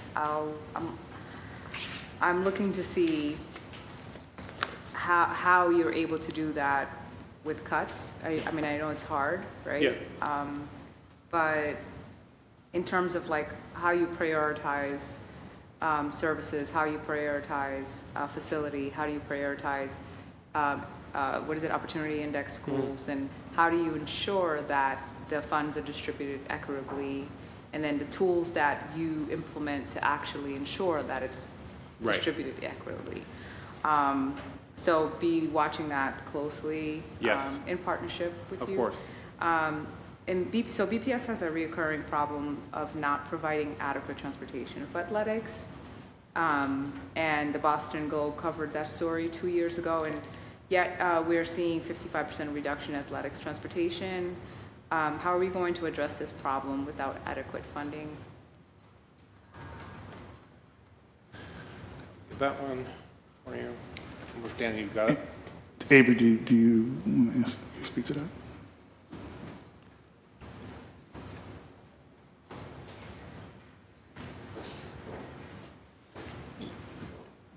Maybe while Avery's coming up, just to maybe from the transportation department yellow bus perspective, athletics transportation on yellow school buses is included within our budget and does not have any decrease for next school year. I see. So I'm not sure what line you're looking at. You're saying that the reduction does not impact specifically athletics transportation. Yeah, I Okay. think there must be an accounting error in something we've presented to you, so I apologize for that. Okay, or maybe on my part. I'll look it up again. Yeah. And if I'm right, then I'll send it back. And we'll way. get you something in writing for sure. Okay, thank you. So if there's no reduction, if you're saying, look, we're going to be adequately providing athletics transportation, then that's the answer to my question. And I do appreciate you coming down to answer. I know that my council colleague, Councilor Murphy, has brought this up a couple of times. I just wanted to connect this specifically to the reduction, but again, let me clarify those numbers, or let you clarify these numbers as well. Make sure we get them right. Appreciate that. So overall, for me, I think that looking at the opportunity index schools, looking at facilities and their deficits, right? So understanding, For example, that if you're looking at a child's environment, if they're coming from, for example, gun violence or domestic violence is one of the things that I read, then you go into a school that's dilapidated and, disenfranchised, that only provides you brick walls with inadequate water or inadequate ventilation or lighting. And then adding to that stressor, like you don't want to be there. With the research that we have about how physical activity, right, is 3 times proven more effective than psychotropic meds, for example, or at least on attention deficit or some other things, not all the time, right? And I'm not saying that I'm not a fan of meds. I'm saying with moderate use and therapy, sure, but health and fitness is one of like the best solutions, one of. And if we are not incorporating that, if we are not supporting our students with, adequately supporting our students with arts and music, and as Councilor Fitzgerald was saying, and how important that is, then you bring a kid in already from an environment or already with past traumas and issues, and you're bringing them to a facility that doesn't even service them properly, right? So then you're adding to injury. And I'm just wondering if there can be like a cross study or some sort of analysis of all of these different components and not be looked at separate. Because, for example, Dearborn STEM, right, scores like an 80 in facility. Yeah, that's a nice building. Beautiful, thank you, because, I mean, I didn't do it, but it's in my district. I've seen it, it's beautiful. It's amazing. I went to the Dearborn too, Yeah. and I went to the O'Brien, of course. But then their opportunity index number is pretty up there. So, now we can see, like if there's a study, like an analysis, or some sort of cross-analysis, then you could see, okay, how are our students at Dearborn moving up based on, right, changed environment, support services, STEM, arts and music, and athletics. We can be able to really put out a beautiful report to show change. Have we thought about this? Are we looking into it? I think I could certainly bring it back to the folks who would. It's not my area of focus, but I think we could certainly, and I think on the 23rd, when we're talking more specifically about long-term facilities plans, we should talk about that in more detail, for sure. When we're talking about things. Oh, you're saying about the comprehensive? Yeah. Yeah. When Let me bring that back and Thank get you a you. better answer. When we're talking about, why a school needs or whatever, Yeah. not just because, the school needs it, but because equitably it means that that school particularly needs more, right? For sure. And then if we can't create these metrics that actually show that when you're prioritizing money, it sounds like you're just doing it based on numbers and not based on the whole child as the district claims to. I think you've done a great job with trying to balance out the cuts. I do have more questions. Look forward to the other hearings about how you're supplementing some of that in other ways. But I look forward to continuing to work with you. Thank you, Council. Thank you all. Thank you. Now we'll go to public testimony. When your name is called, please come down to one of the 2 podiums and state your name, neighborhood, and/or organization affiliations. Please speak into the microphone, and please keep your comments to 2 minutes. First, we'll go with Angela Peoples.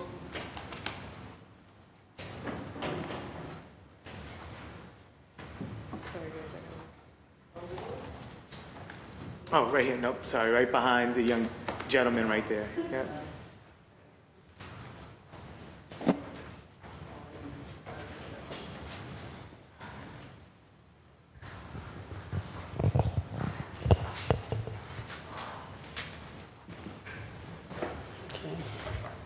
Hello, everyone. My name is Angela Peoples. I attended Boston Public Schools. Try not to get emotional. I attended Madison Park High. One thing I'm forgetting, I'm from Boston, the neighborhood Mission Hill. Well, I just want to talk about, so I have 9 children. My children went to BPS. The first 5 had good experiences. There was a few bumps and bruises where I had to file things against the school because I'm also mandated reporter. And those were not good. But the last 4, it's a case study, my children. My heart is broken. I feel like the school system needs to be shut down.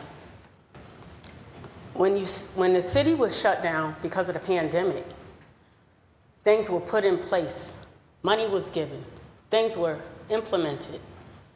My children asked me at that time, was the world ending?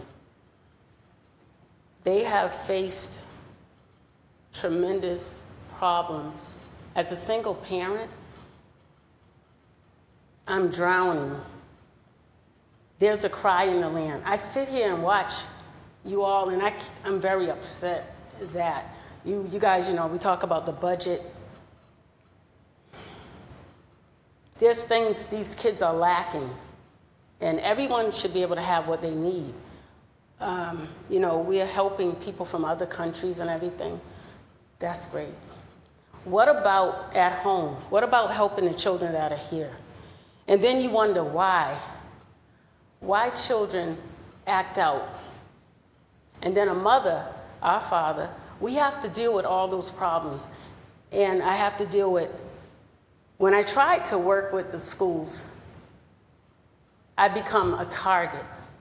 My child even came home from the Curly and explained to me, Ma, by you coming up there trying to protect us and saying things, they're talking about you. I said, let them talk. Because, but from a kid's standpoint, I have to respect that he goes to the school and different things like that. I dealt with bullying. When you're trying to call the right people and go through this chain of command that everybody, it's like a hot potato. Everyone just keeps passing it on.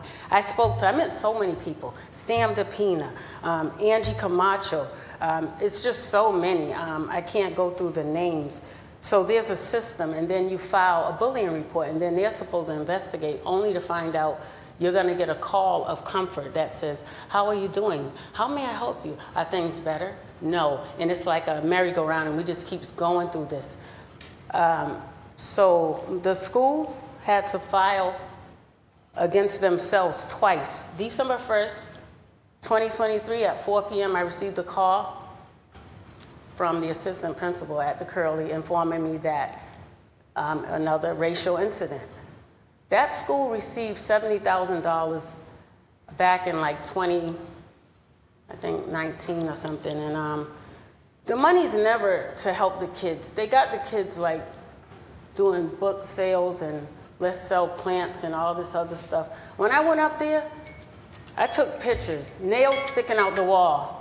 My child got injured, his back. He came home from fighting another child because I told him, I'm done being the peacemaker in a form, meaning if my child is getting punched in the face or slapped, he would tell the teacher only to be ignored and different things like that. Another teacher saw my child get kicked, and because it was by a Caucasian student, another teacher told her like she did do this to her son. And if that wasn't witnessed, it would be the same old thing.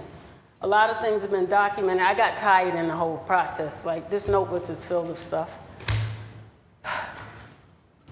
Unless you're living it, you guys talked about family aid. I could tell you about that. So all this money is allocated. I'm living it. I was denied family aid until I told the family liaison at the school. I said, well, how about you send me an email and put in the email why I'm denied.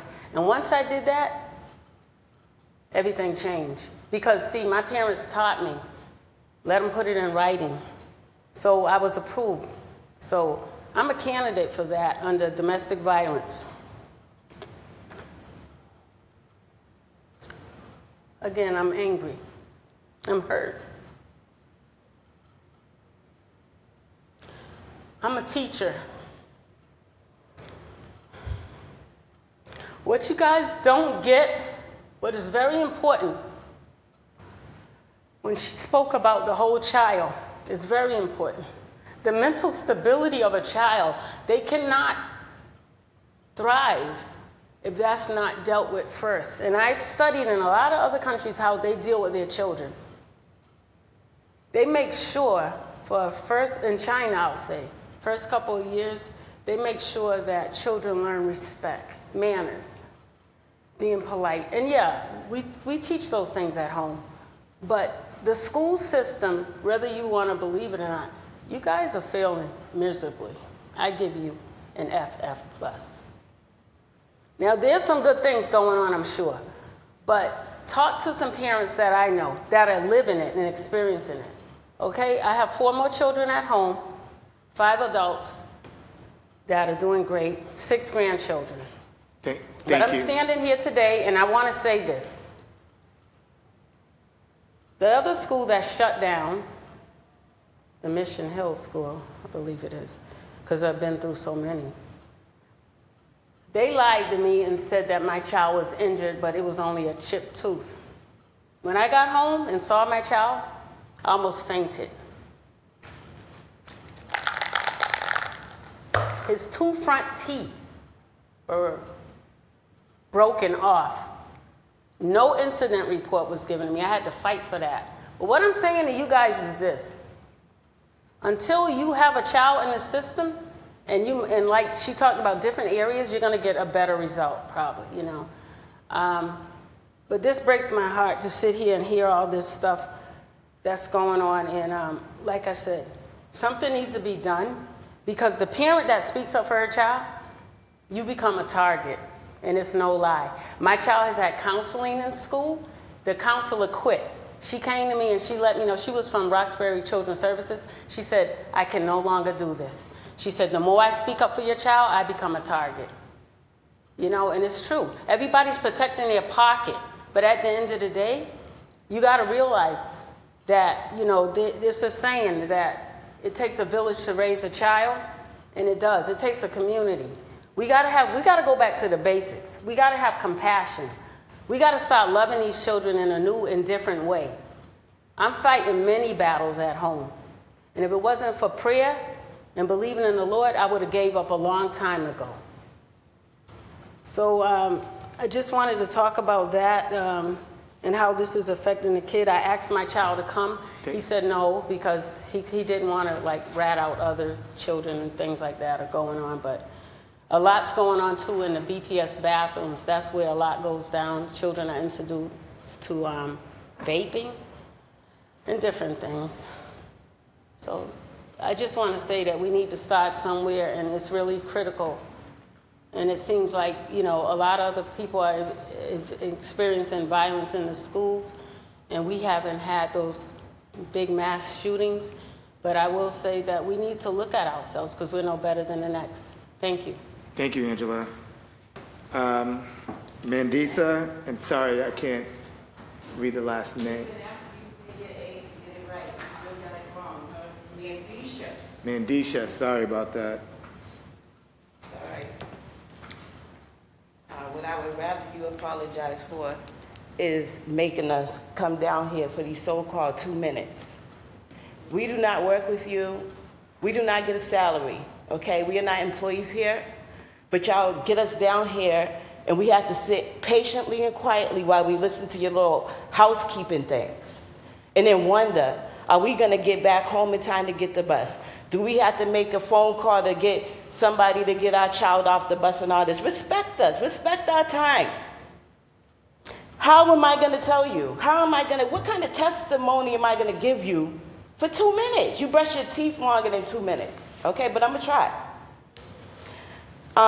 First, I would like to ask of the audience, how many of you, by a show of hands, were born in Boston?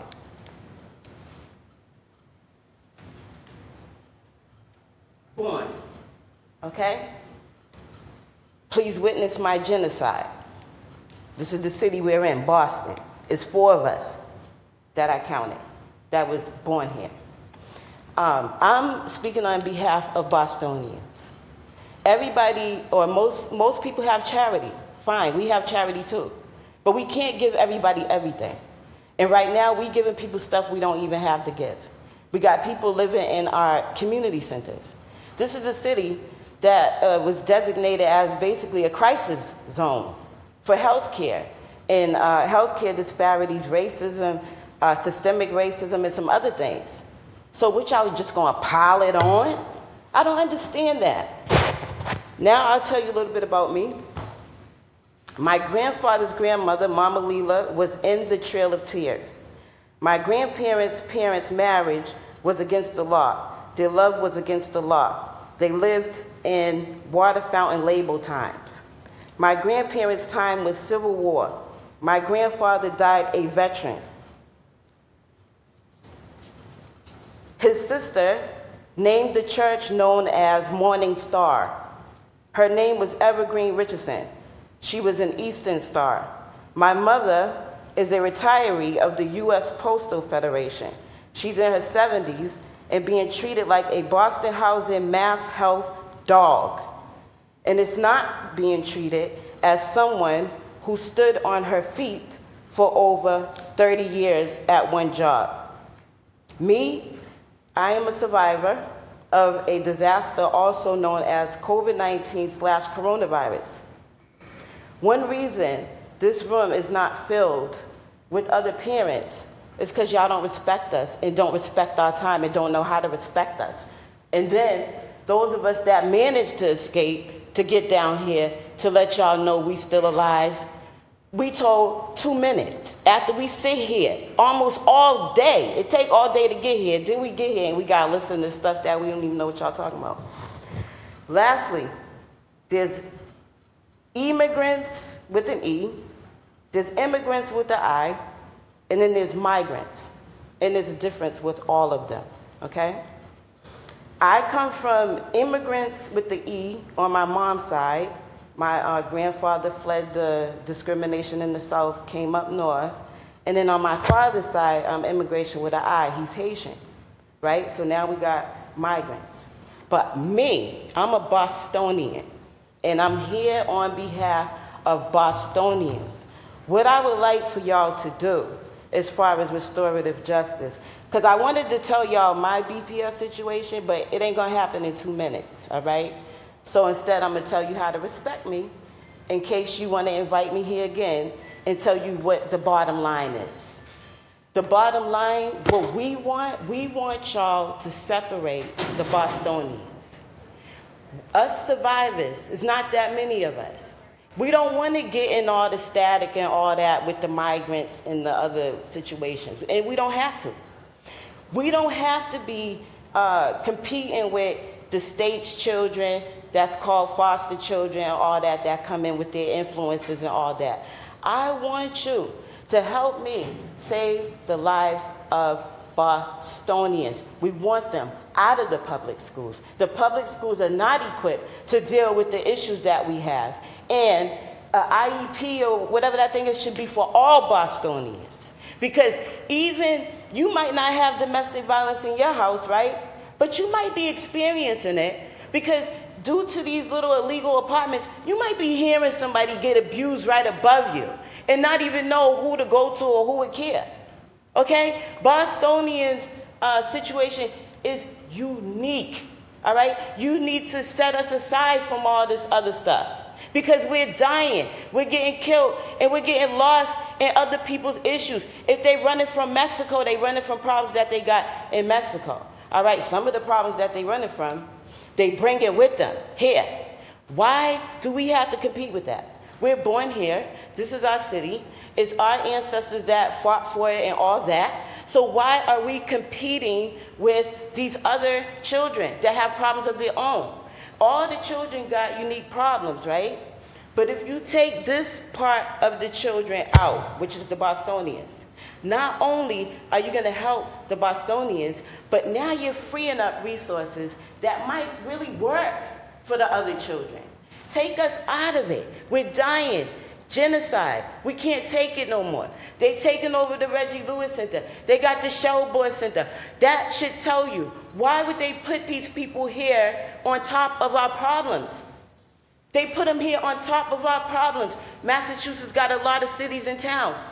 Why did they send them to Boston? So now, on top of everything else, we got to worry about One of our daughters walking down the street saying, "Oh, I met this guy. He thinks I'm cute, but he doesn't speak English," because now he's targeting her for a green card. We have too many of that already. American women being used for that type of purpose. Listen, I will do whatever you need me to do as a parent. I'm asking y'all to do what y'all could do as a leader, budget-wise or whatever. It ain't like y'all reimbursed us for turning our apartments into classrooms during COVID, which we still looking for that money because it wasn't easy to do. But what we're asking is something simple. If you need my help during the planning process, I'm available. Take our children out of this other stuff that don't got nothing to do with us, and help us save our children, and then we can help y'all save other people's children. We're Bostonians. Let's not get caught up with all these newcomers coming here and then we're not treated right. We need to get treated right first. I'm not only asking you, I'm begging you. Since I was young, a Boston public student, there was violence in the schools. Boston, when I went to school, that's where somebody first touched my body. That's where I heard kids using cuss words. That's where I seen somebody do drugs. That's where I seen somebody get shot in Boston public schools. So now our children are going through the same thing. They shouldn't be. If it was a death trap then it's still a death trap in a teenage baby making center. So let's just remodel the whole thing by first taking our children out of the situation, which will make the other services actually work for the residue or the foster kids or whoever's left over, and then fix us, heal us, heal our children. We're traumatized by violence. The whole city is. But we don't have to be. We've always been a leader. We will continue to be that leader. But help us, because we're dying and we're getting killed, okay? I couldn't tell y'all about my story in 2 minutes, but I'll tell y'all one word. Claim number C as in cat, 476285. Again, C as in cat, 476285. Ask the city of Boston, what happened to this claim? Thank you. Thank you. I want to thank all the residents who showed up for public testimony. Thank you to the panel for being here, my council colleagues, central staff, my team, and our Boston Police Department. This hearing on dockets number 0670 through 0678 is adjourned.